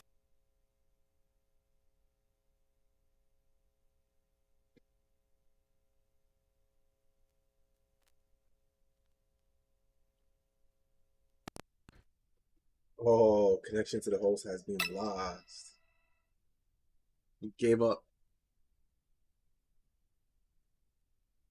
both of the god's arms clean off. Even as Zamasu regenerates once more and readies a new wave of Kachin projectiles, Vegito prepares his ultimate attack, the final Kamehameha. At the same time, Universe 7's Supreme Kai wonders aloud if Vegito's strength has already surpassed Lord Beerus. Just as the warriors move in for their finishing moves, Vegito's fusion abruptly wears off. Goku and Vegeta split apart, standing side by side once more. Stunned, they're pummeled by the incoming wave of Kachin. With Goku and Vegeta defused, Trunks and the others wonder why the fusion ended prematurely. Goku speculates that the two may have been too powerful for the Potara to contain, while Zamasu concludes that mortals were never meant to wield the sacred treasure of the gods. In his anger, he opens a rift-like portal and viciously knocks Goku to the ground, repeating the same act with Vegeta. With roughly 20 minutes still remaining on Zamasu's own fusion, he wastes no time resuming his assault. He launches a series of attacks, his fists and feet warping through portals that surround the two warriors, blows striking from every direction with teleportation-like precision. Universe 7's Supreme Kai openly laments his current role, admitting that had he remained an apprentice rather than ascending to full Supreme Kai, he would still possess the ability to heal. That comment sparks a realization in Trunks, who reveals that in his own timeline, he had actually taken on the role of Supreme Kai apprentice in preparation for his battle against Dabura. Thanks to completing that ritualistic dance, Trunks gained the power of restoration, and it suddenly clicks that it's likely why he was able to instinctively heal both Mai and Goasu after they suffered what should have been fatal injuries. He saved them without realizing it. As the battle rages on, Vegeta is struck hard and sent flying through the air. Trunks quickly leaps up, catches him mid-fall, and brings him back to safety. Trunks prepares to heal Vegeta, though the Supreme Kai tells him he'll only be able to heal one person as powerful as a Super Saiyan Blue. So who will it be, Goku or Vegeta? Without hesitation, Vegeta makes the call himself. He tells Trunks to heal Kakarot, acknowledging that Goku is the only one currently capable of facing Zamasu at full strength in Super Saiyan Blue. Apparently, it became clear to him while they refused. Vegeta launches back up to Goku, who's being mercilessly tortured by Zamasu, yanked through swirling portals and struck with a series of crushing blows. Vegeta intercepts Goku mid-attack and hurls him back down toward Trunks. Zamasu, uncaring of who feels his wrath, pursues Vegeta, though the Saiyan Prince manages to blast his way out of his hold. Downed and devoid of energy, looking to distract Zamasu as long as possible, Vegeta finds himself on the end of a merciless thrashing from the deity, aiming to make him suffer until his body can't take anymore. In the meantime, Trunks uses the opening to fully heal Goku. Unfortunately, the healing comes just as Vegeta is overwhelmed and knocked unconscious. As Goku steadies himself for another round against Zamasu, Trunks expends a bit of his remaining energy to at least awaken his father. Goku ascends to Super Saiyan Blue once again, but this time something is different. He pauses and adopts a serene, centered stance. When he attacks, his movements are precise and controlled, weaving through Zamasu's chaotic portal strikes and managing to land a solid hit, even as one of Zamasu's fists lands a clean punch on his face. Watching from the sidelines, Vegeta comments, Kakarot has somehow stabilized the immense power of Super Saiyan Blue, allowing him to fight with its full potential. This is the completed transformation in action. Goku continues to hold his ground evenly against Zamasu, though the battle is far from over. He even manages to stop and redirect a massive energy sphere aimed directly at him. Vegeta wonders how long Goku can maintain this perfect balance, as the power of Super Saiyan Blue within his body could break.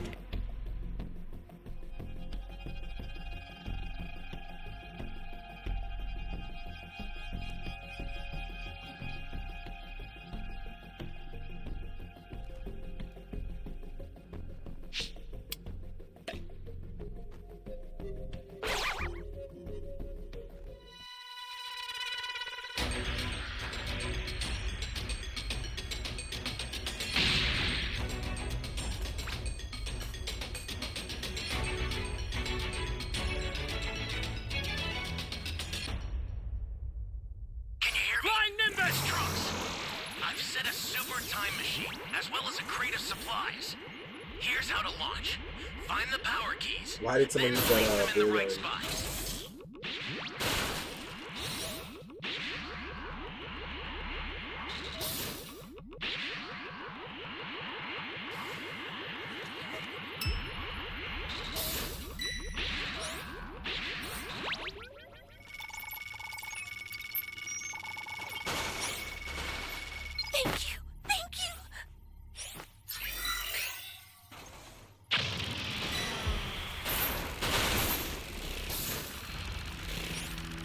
Like I had to be quick.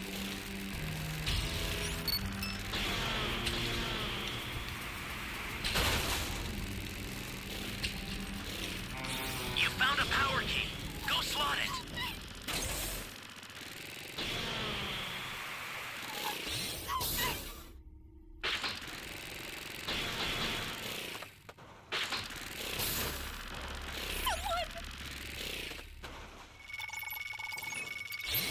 Better to open the box first, just in case you find a key.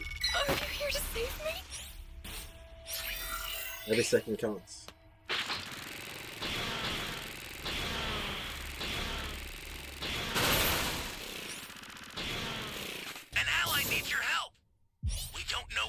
the hell out of here! Think before rushing in. Oh, I almost fell. Thought I was a goner. Great! You found another power key. Use it quick. Please save me! I almost fell there. You have my thanks.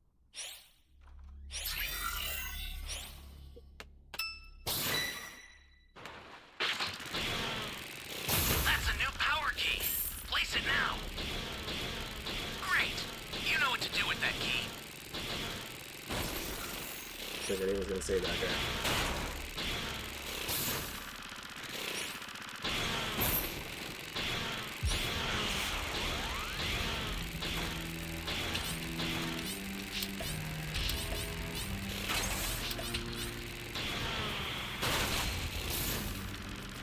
Found all the keys, but fortunately, he's already transformed.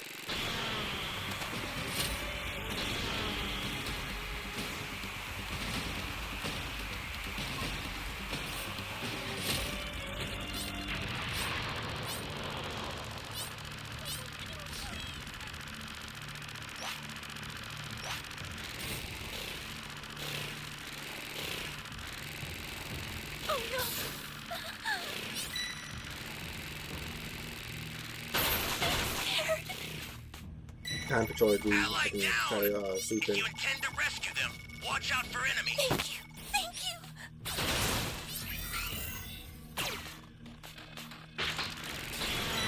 An ally needs your help. You don't know what danger awaits. Think before rushing in.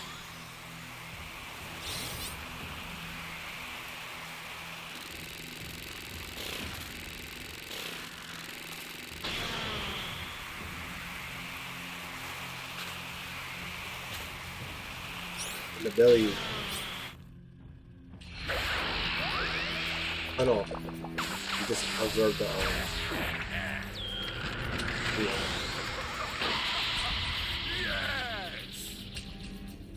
Oh no!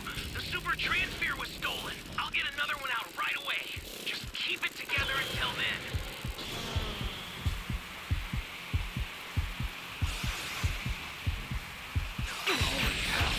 Here comes a pig! Another super transfer. Take it and survive this.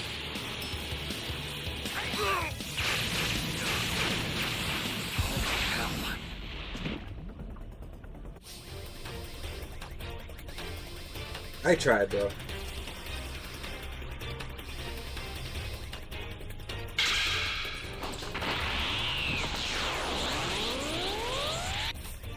Access the startup system from the central area. Just a little more to go, then you're done. Doing got killed in that blast. Ally down! If you intend to rescue them, watch out for enemies. I'll send some supplies to help. They're close. This is bad. Somebody's down. Exercise extreme Watch caution till this before you help. till this thing.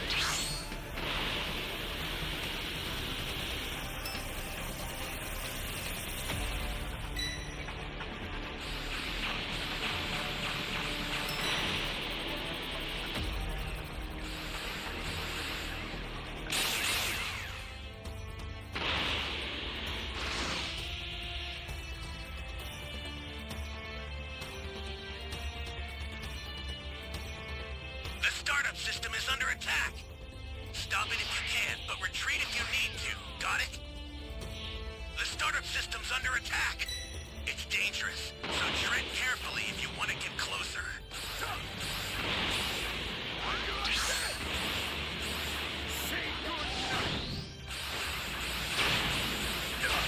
You breathe your last! Time machine only at 5%. Not good. Uh-oh.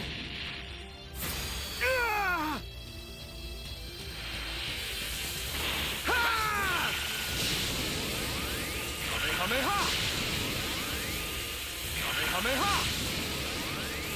You serious? The startup system's destroyed. indicated by a blue light. One touch will blow you to pieces!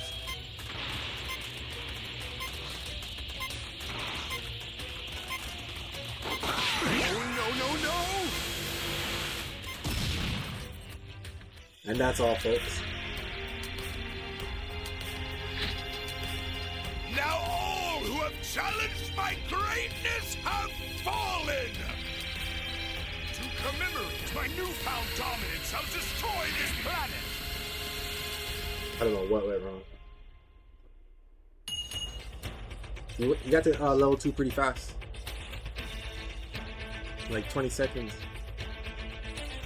At any moment. It soon becomes clear that Goku's body is starting to show signs of strain, his muscles twitching under the pressure. Meanwhile, Zamasu, despite everything, has already returned to peak condition. Goku dives into another intense round against fused Zamasu, struggling to counter the god's overwhelming telekinetic abilities. Despite being tossed around and restrained, Goku manages to I got fire some off a Yu-Gi-Oh! one-handed Retro Pack Kamehameha 2 that Zamasu barely avoids. booster box Goku video rushes to back make in tomorrow. and the battle So I'm gonna be resumes, dropping that both next week. fighters increasing the damage on I also one another. have Infuriated, Yu-Gi-Oh! Zamasu tears World off his tattered shirt in Championship Pack disbelief, 2025. unable to comprehend how his supposedly divine I got one body box is of that. taking so much I'm trying to pick up damage. another box At tomorrow. the same time, Goku is visibly pushing himself to his limits, And what else his do I energy want? waning, his control slipping. The 2025 he decides to Mega bet his Pack, I need to remaining get a few of energy with those. his next attack, and a blue So I got some more aura Yu-Gi-Oh! surrounds cards. his fist. Box Zamasu opening explodes in next anger, week, guys. bellowing that Just he'll let you know. obliterate the entire galaxy as his aura fills the atmosphere. Trunks believes Zamasu to still have reserves of strength, but Vegeta explains that his anger is preventing him from restoring his physical stamina,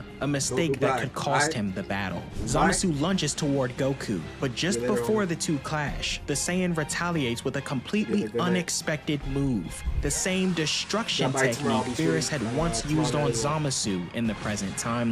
As part of Zamasu's body begins to disintegrate from the attack, he quickly opens a portal and yanks Mai into the path of the technique, forcing Goku to halt the move to avoid harming her. Taking advantage of Goku's hesitation, Zamasu strikes him down with a brutal kick that knocks him unconscious. He then regenerates the part of his body that had started to vanish and restores himself once more. Trunks tries to charge in next, but Zamasu effortlessly knocks him aside, sending him crashing to the ground. From the sidelines, Vegeta watches grimly and mutters that it's over. Then, without warning, Zamasu's body begins to tear itself apart, his form splitting down the middle. The fusion has finally hit its 1 hour limit, but the separation doesn't go as expected. Instead of cleanly splitting back into Black and Zamasu, the two halves appear to resist the separation entirely. Goku theorizes that because both entities are technically the same person, their fusion may have occurred at a cellular level,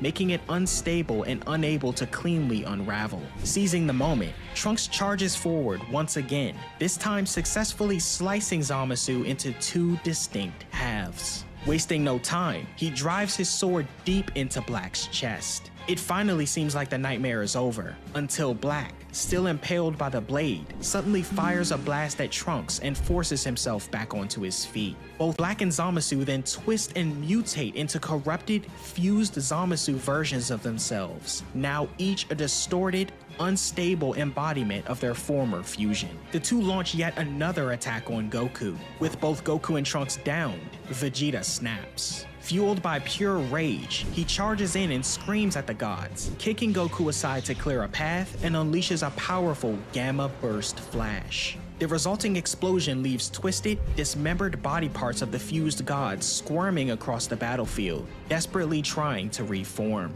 As the Supreme Kai tries to evacuate the others through teleportation, the situation takes an even darker turn. Numerous versions of fused Zamasu begin to emerge from the chaos, their presence multiplying across the battlefield. As countless versions of fused Zamasu charge toward them, the situation grows more desperate by the second. The Supreme Kai teleports everyone to safety, instructing them to escape using the time machine while he and Goku retreat with the time rings. But Zamasu isn't about to let them slip away so easily. The swarm of clones surround them from all directions, each one ready to strike. right. Zamasu then unveils a terrifying truth. He's obtained the time machine from Universe 12 thanks to the knowledge from Goku, and now plans to pursue Goku and the others through every timeline, wiping them out along with the rest of humanity across all of existence. Realizing there's no real escape, Goku and Vegeta prepare to make a final stand. They tell Trunks to take his time machine and return to the present. With no solid plan in place, the two begin to power up, ready to face the end together. But just as things seem hopeless, Goku suddenly remembers something important: the Omni King. He questions the Supreme Kai on if Zeno still exists in this ruined timeline. The Kai confirms the Omni King can't be defeated. Smirking, Goku pulls out the button that can summon the Omni King and presses it without hesitation. In an instant, Zeno appears, much to the horror of the Supreme Kai and Zamasu. Goku is happy to see Zeno, though he's never met Goku in this version of reality. He takes one look around and declares that he doesn't like this place at all. Goku eagerly points at Zamasu, naming him as the one responsible for the devastation, and provocatively asks if the Omni King would like to erase everything here. Zeno calmly agrees, stating that a world like this shouldn't exist. As the decree is made, all the Zamasu clones begin to flee in terror. Wasting no time, Goku and Vegeta latch onto the time machine with Trunks and Mai as both Supreme Kai prepare to use the time rings. Zeno lifts his hands and shouts for everything to disappear, erasing Zamasu along with the entire timeline. It's then that a time ring within its case flickers and disintegrates, symbolizing the erasure of an alternate reality. Goku and the others return safely to the main timeline, finally reunited with their loved ones. Not long after, the Supreme Kai and Goku arrive to join them. Future Mai is warmly greeted by Pilaf and Shu, who are surprised to see her without her timeline's versions of them. But before they can ask about it, Mai turns her attention toward Beerus and Whis, who have come seeking an update on everything that happened. With the battle behind them, the group finally relaxes and sits down for a peaceful meal, recounting the events of their struggle against Zamasu. Beerus is left stunned, especially because the Supreme Kai put his life at risk again. Though Trunks' timeline has been completely erased, he assures everyone that the most important thing is that the other timelines were saved, and Zamasu has been stopped once and for all. Bulma laments on the fact that Trunks and Mai now have no world to return to, but Goku reminds her of something she said earlier, that their round trip to the future was supposed to be their final visit anyway. Bulma hesitates and admits that she may have been wrong about that. Pilaf then explains that some adjustments had to be made to the time machine settings, which now not only allow for another trip to Trunks' future, but also open the door to different types of alternate realities entirely. This new information sparks an idea in Goku, and he asks Bulma to let him use the time machine one more time. Accompanied by Trunks, Goku travels to the erased future timeline, where they find the Omni King floating alone in the void. Goku approaches the lonely deity and cheerfully offers to take him somewhere more enjoyable. Goku then brings the childlike ruler back to the present timeline, shocking Beerus with the unexpected arrival. Wasting no time, Goku then asks the Supreme Kai to take them to the Omni King's palace. When they arrive, the two Omni Kings are brought face to face. They immediately hit it off, and the two gods of all realities run off together like old friends. Watching the scene unfold, the Grand Priest asks Whis if this matchup was his doing, but Whis denies it, crediting Goku. The Grand Priest notes he's beginning to envy Universe 7, and Whis adds, with a light smile, that as the Grand Priest's son, he's always free to visit him whenever he likes. With the crisis resolved, Goku prepares to return to Universe 10, though not before receiving a stern warning from Beerus to be much more cautious with any future disciples. Trunks and Mai, meanwhile, express their wish to return to some point within their future. Whis confirms it can be done, though Beerus argues about the risks of creating yet another parallel world. The Supreme Kai advises Trunks to speak with the Beerus of that future timeline, in case Zamasu resurfaces there as well.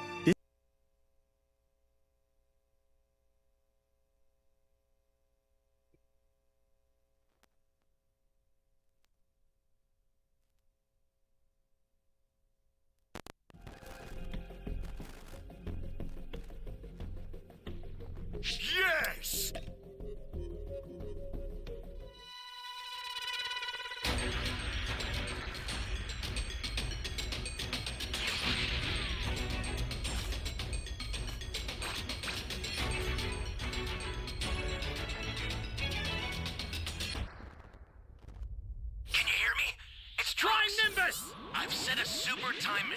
as well as a crate of supplies.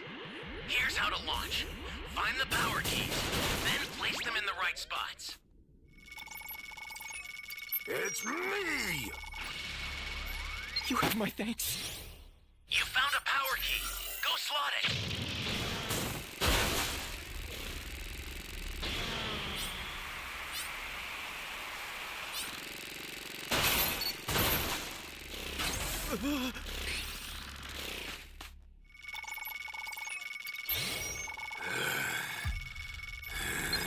Thanks.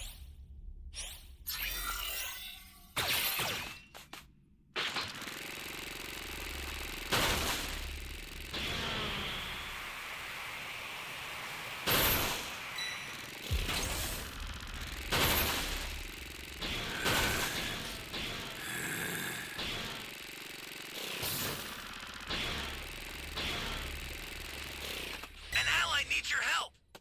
We don't know what danger awaits. Think before rushing in.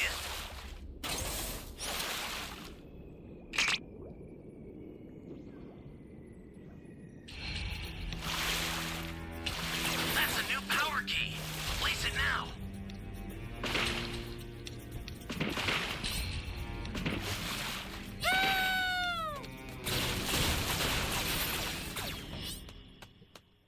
No!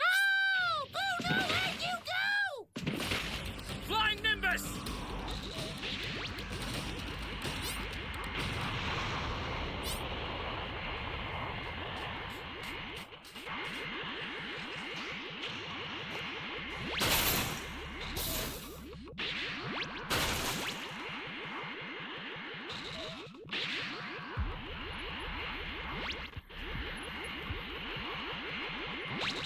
Who gotta eat you?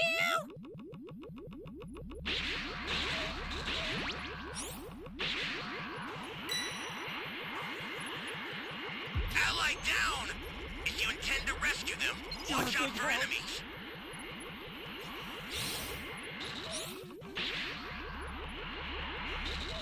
Got 2 people down. Not good.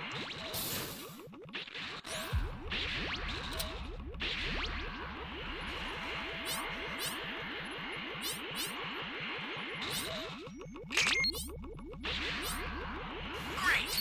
You know what to do with that key.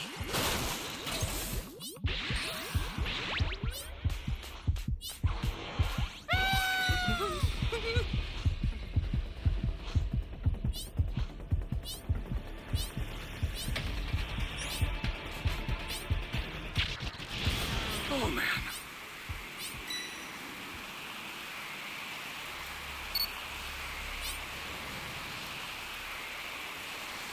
Hey, great! You found another power key.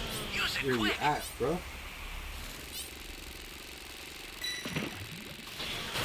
Shit.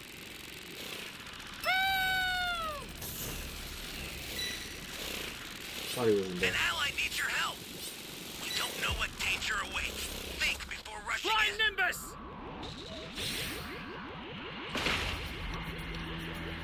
We lost. Holy hell.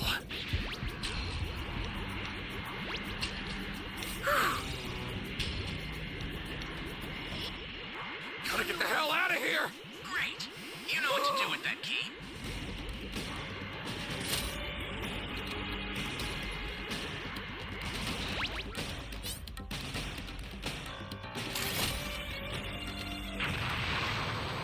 This is bad. Somebody's down. Exercise extreme caution if you're going to help them. Ally down! If you intend to rescue them, watch out for enemies. Access the startup system from the central area. Just a little more to go, then you're done.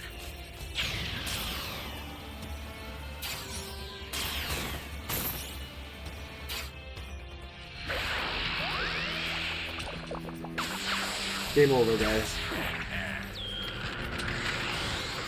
Thank you for subscribing. Appreciate it. Thank you for the like. Oh no! The super transfer was stolen. I'll get another one Hope out you're having a right good away. night. Just keep it together until then. I'll send some supplies to help. Make good use of them. We lost The our startup system's under attack. chance here, but hopefully It's dangerous. Trunks So gonna tread set another one. carefully This if guy you can want do to it. get closer. I sent another super transfer.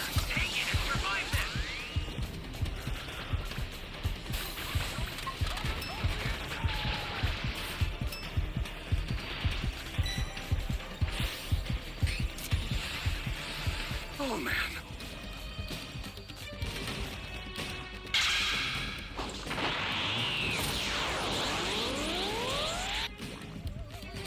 There's only a few of us.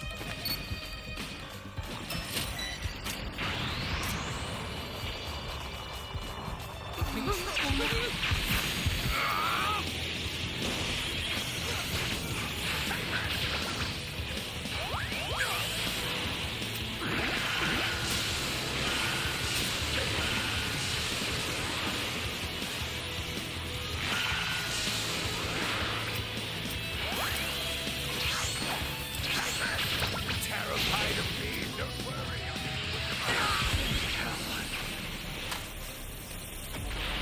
Fools, the weeks know their play, it's over.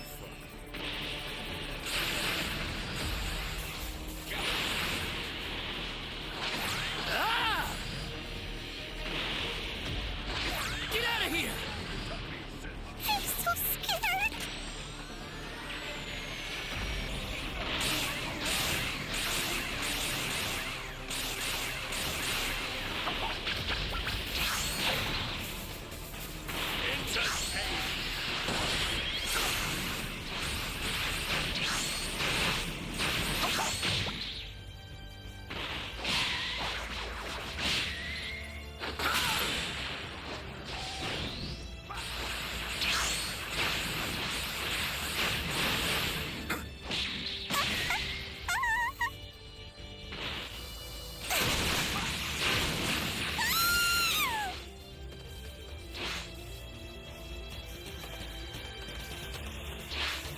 Oh,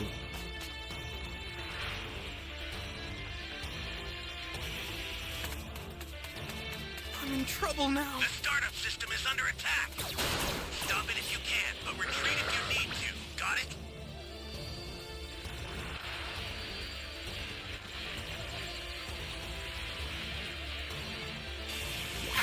The startup system's destroyed. The time machine's almost prepped. You need to head for the Take that. beacon that's indicated by a blue light. An ally needs your help. We don't know what danger awaits. Think before rushing in.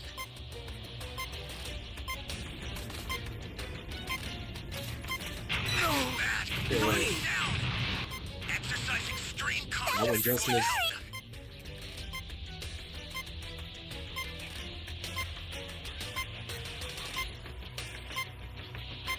Did I save him?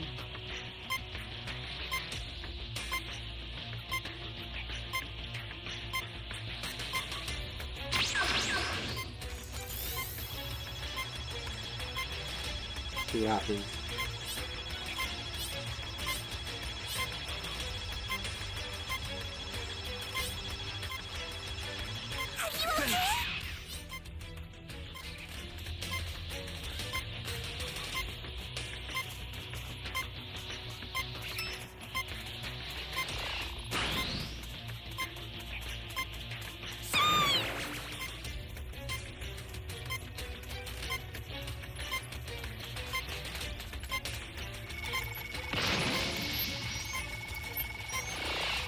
Lying down. Wait. If you intend to rescue them, watch out for enemies.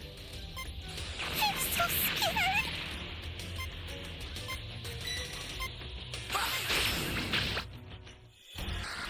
That's all, folks. Now all who have challenged my greatness have fallen! To commemorate my dominance, I'll destroy Frieza Planet 79. Although several decades have passed since the demise of the Tyrant Frieza, the memories of his reign of terror and the catastrophic events that followed are still in the minds of many. This In a is story, Beerus never came to Earth, the secret of Super Saiyan 5. and one where Goku Dragon hasn't been Ball heard AF from full since color. disappearing with Shenron.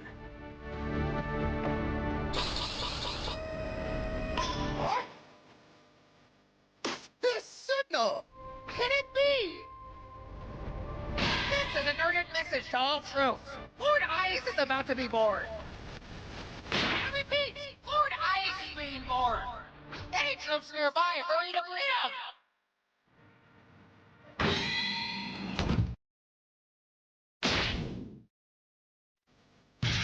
Thoughts everyone's The still name watching. alone wasn't enough of an Appreciate it. indicator. A Hope you're member having a of good night. Frieza's race emerges.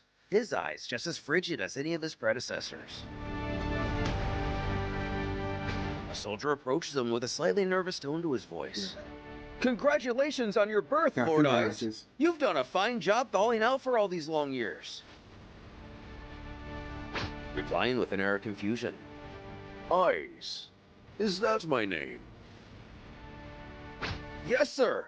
Your late father, Lord Frieza, gave it to you. I see. The demon takes a moment to process all this. Before the henchman again speaks up. Not to rush you, Lord Eyes, but is there anything you need? If there's something you want, just ask. Yes. Bring me a challenge. A challenge? I want to let loose all the power I've reserved over these long years of falling. I can't stand just idling around. With that command understood, Aiza's underling salutes and agrees they'll take him to a planet with powerful warriors immediately. While Aiz himself just kind of scoffs this off, lost in his own thoughts. He then also instructs one of them to bring him a cold drink too. Yes, sir. I'll have one right out. The universe stands on the verge of an unparalleled threat, one beyond anything it's ever witnessed. Not only has the evil of Frieza's lineage returned, but in an impossible, more powerful way. Young Gigi's Dragon Ball AF. Up until now, Goku and the others have faced countless mighty and formidable opponents, each more powerful than the last. And through every battle, they have pushed themselves to the absolute limits of their abilities. Time and time again, they have overcome seemingly insurmountable odds. They finally defeated their strongest enemy, Omega Shenron, after a long and grueling battle. The very earth trembled beneath the sheer force of their clashes, and the sky was filled with the brilliant light of the energy blast that illuminated the battlefield. 3 years have passed since that fierce fight. Back on Earth, outside a nice but modest home, a feminine voice in the distance can be heard. Well, I'm off. A fatherly presence responding. Watch out for airplanes. Followed by an almost audible eye roll. Right. Pan is now 16 years old. She's currently attending a high school in West City.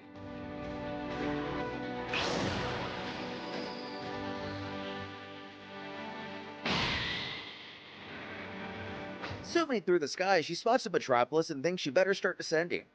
Likely to not draw too much attention.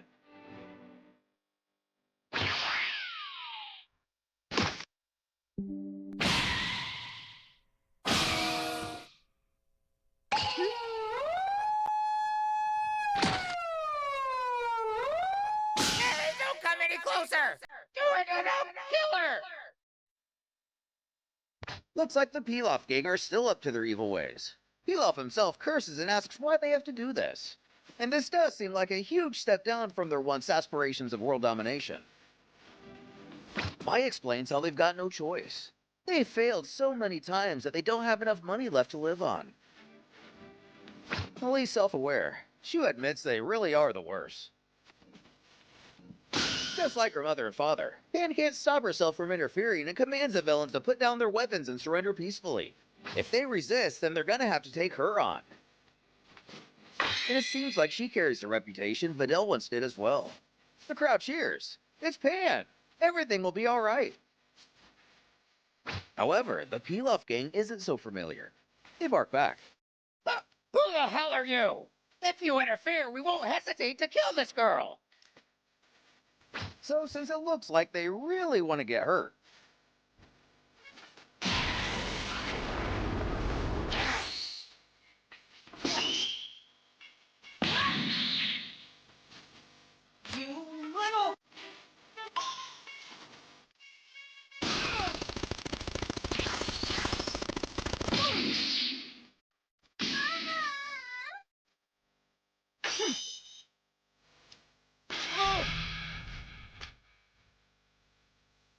throwing out the white flag, Shu decides he's seen enough.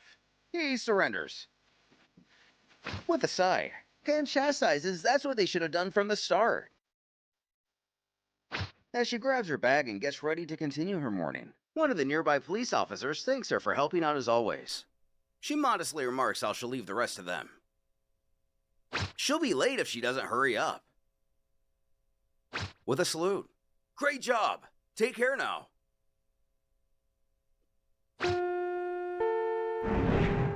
At West High School, Orange Star High School, where Gohan and Videl attended, is located in Satan City. They found it for you. Now I should be there in about 2 weeks. You see a small montage showing Pan excelling at everything from academics to athletics. So much so, one of her classmates has to comment how she's always so good at everything she does. Causing Pan to ask what this is about. The girl meekly mutters it seems like Pan should be more popular than she is. Not exactly a compliment. The daughter of Gohan scolds to leave her alone. Well, with a fair point. Her grandpa is the world's strongest man. Even after all these years and everything that's happened, the world still believes Hercule to be something he isn't. She mentions how there are probably a ton of people stronger than her grandpa. In her head she thinks, Grandpa Satan that is.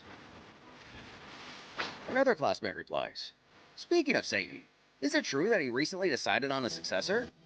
Which Pan confirms. It's Papaya Man.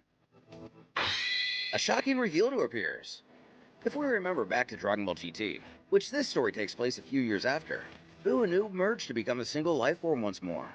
Hercule and Boo probably kept up their friendship in this capacity, using his Papaya Man alias. He even competed in the 31st World Tournament.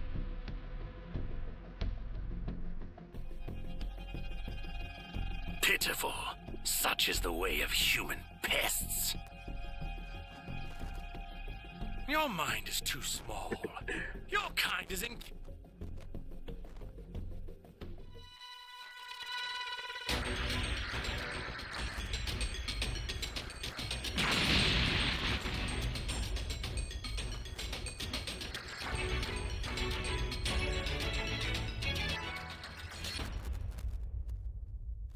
Can you hear me? Flying Nimbus!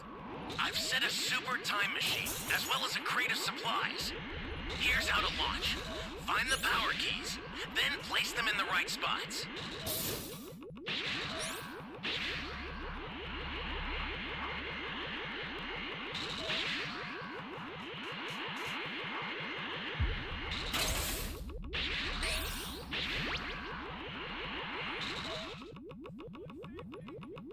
You found a power key.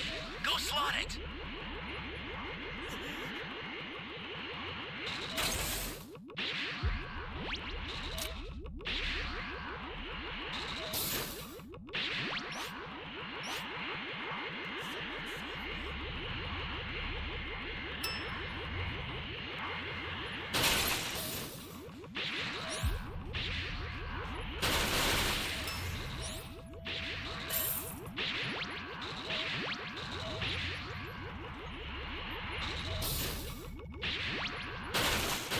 Looking for his beefy right now.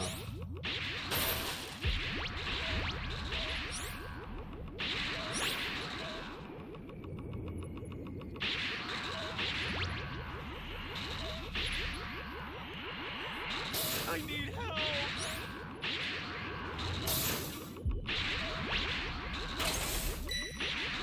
Great! You know what to do with that key. Someone! Get that box right there. Thanks!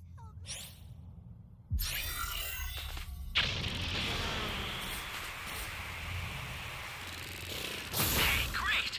You found another power key. Use it quick.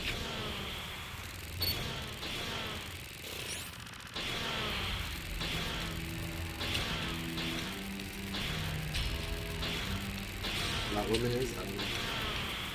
Hiding again. Not for long.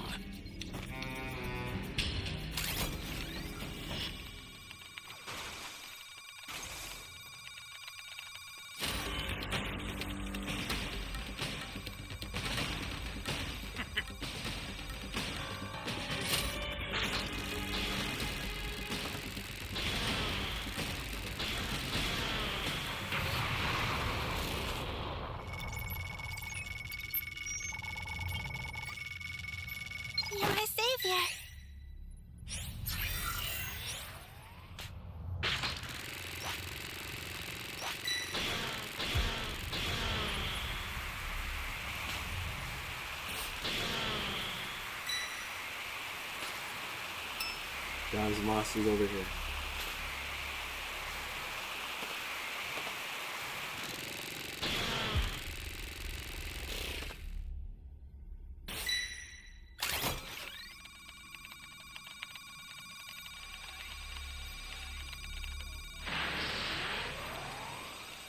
This is bad. Somebody's down. Exercise extreme caution if you're going to help them.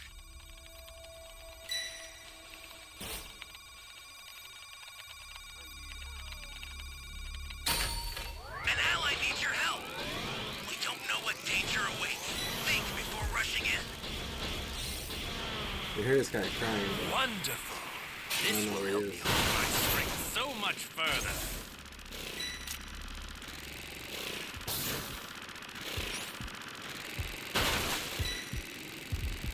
Holy hell.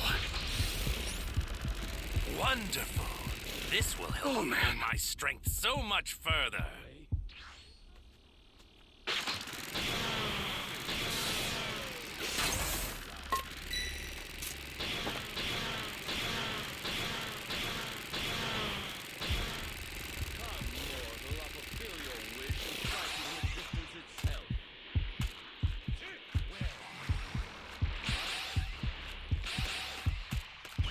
Stay calm. Greetings. Stay calm. Thanks. Flying Nimbus! Ally down! If you intend to rescue them, watch out for enemies. An ally needs your help. We don't know what danger awaits. Think before rushing in.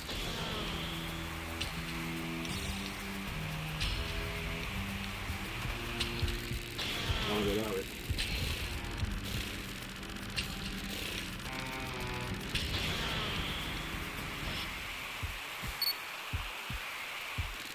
You will pay for interrupting our group.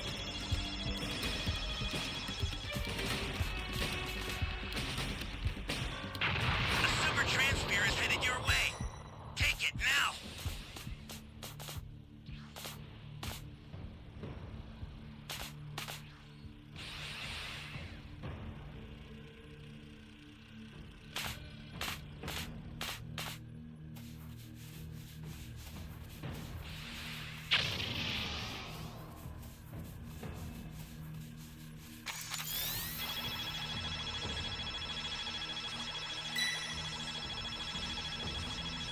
Curse that toy of yours! Get up! Thanks. Flying Nimbus!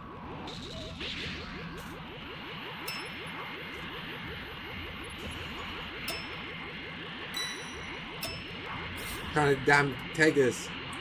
Remind them.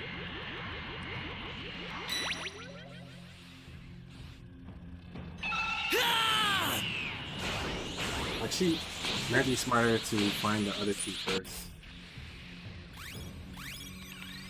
Let me just put some time on it.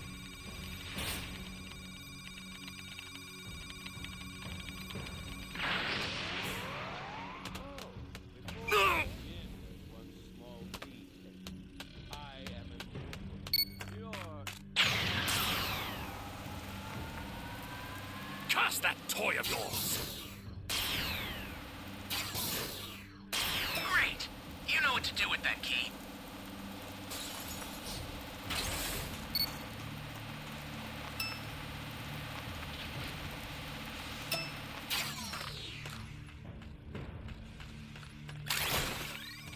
The startup system for the super time machine is ready. Head there now.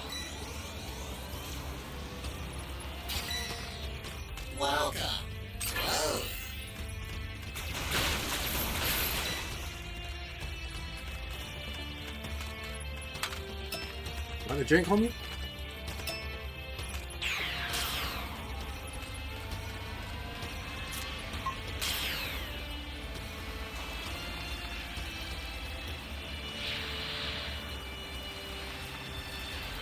Oh, thing got cooked. Lie down. If you intend to rescue them, watch out for enemies. Such is the way of human pests. No more games or half-measures.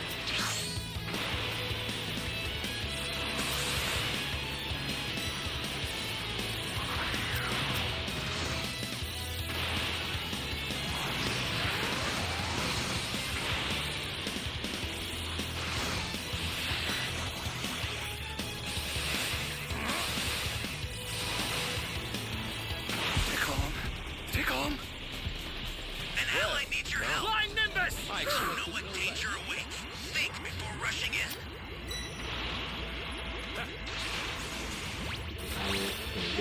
No more. I'll send some supplies to help. Make good use of them.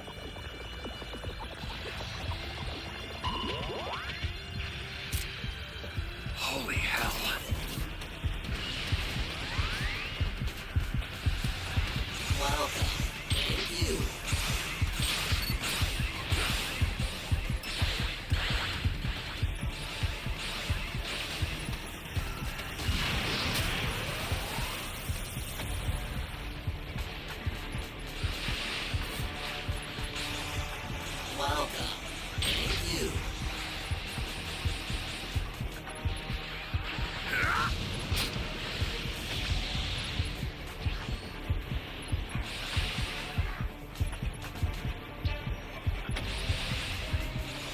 Ally down.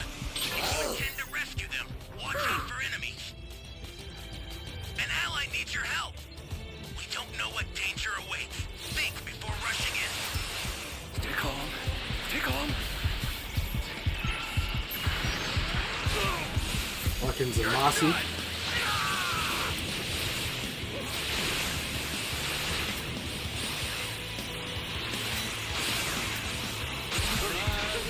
That I could have done. I will give you your due punishment.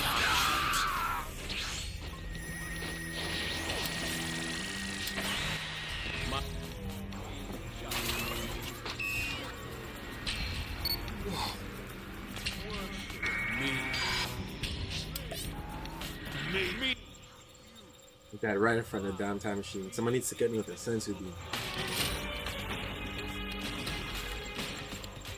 You're good to go. I owe you one. Oh man. I sent the new super transfer. Sorry, that'll have to do for now.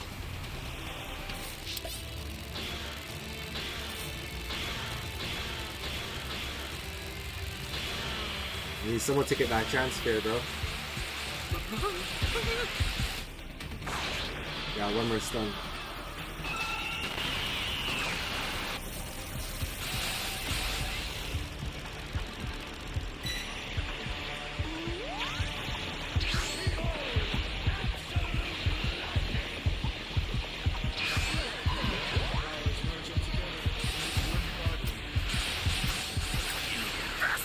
A lightning of absolution.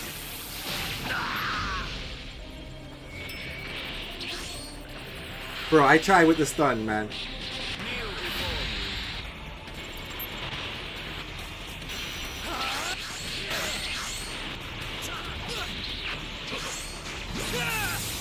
Kamehameha!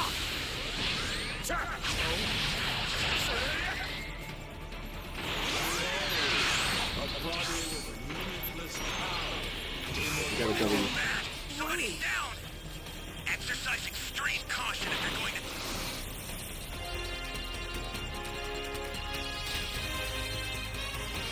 Alright, guys. I'm gonna end the stream now. We've been streaming for about 3 hours.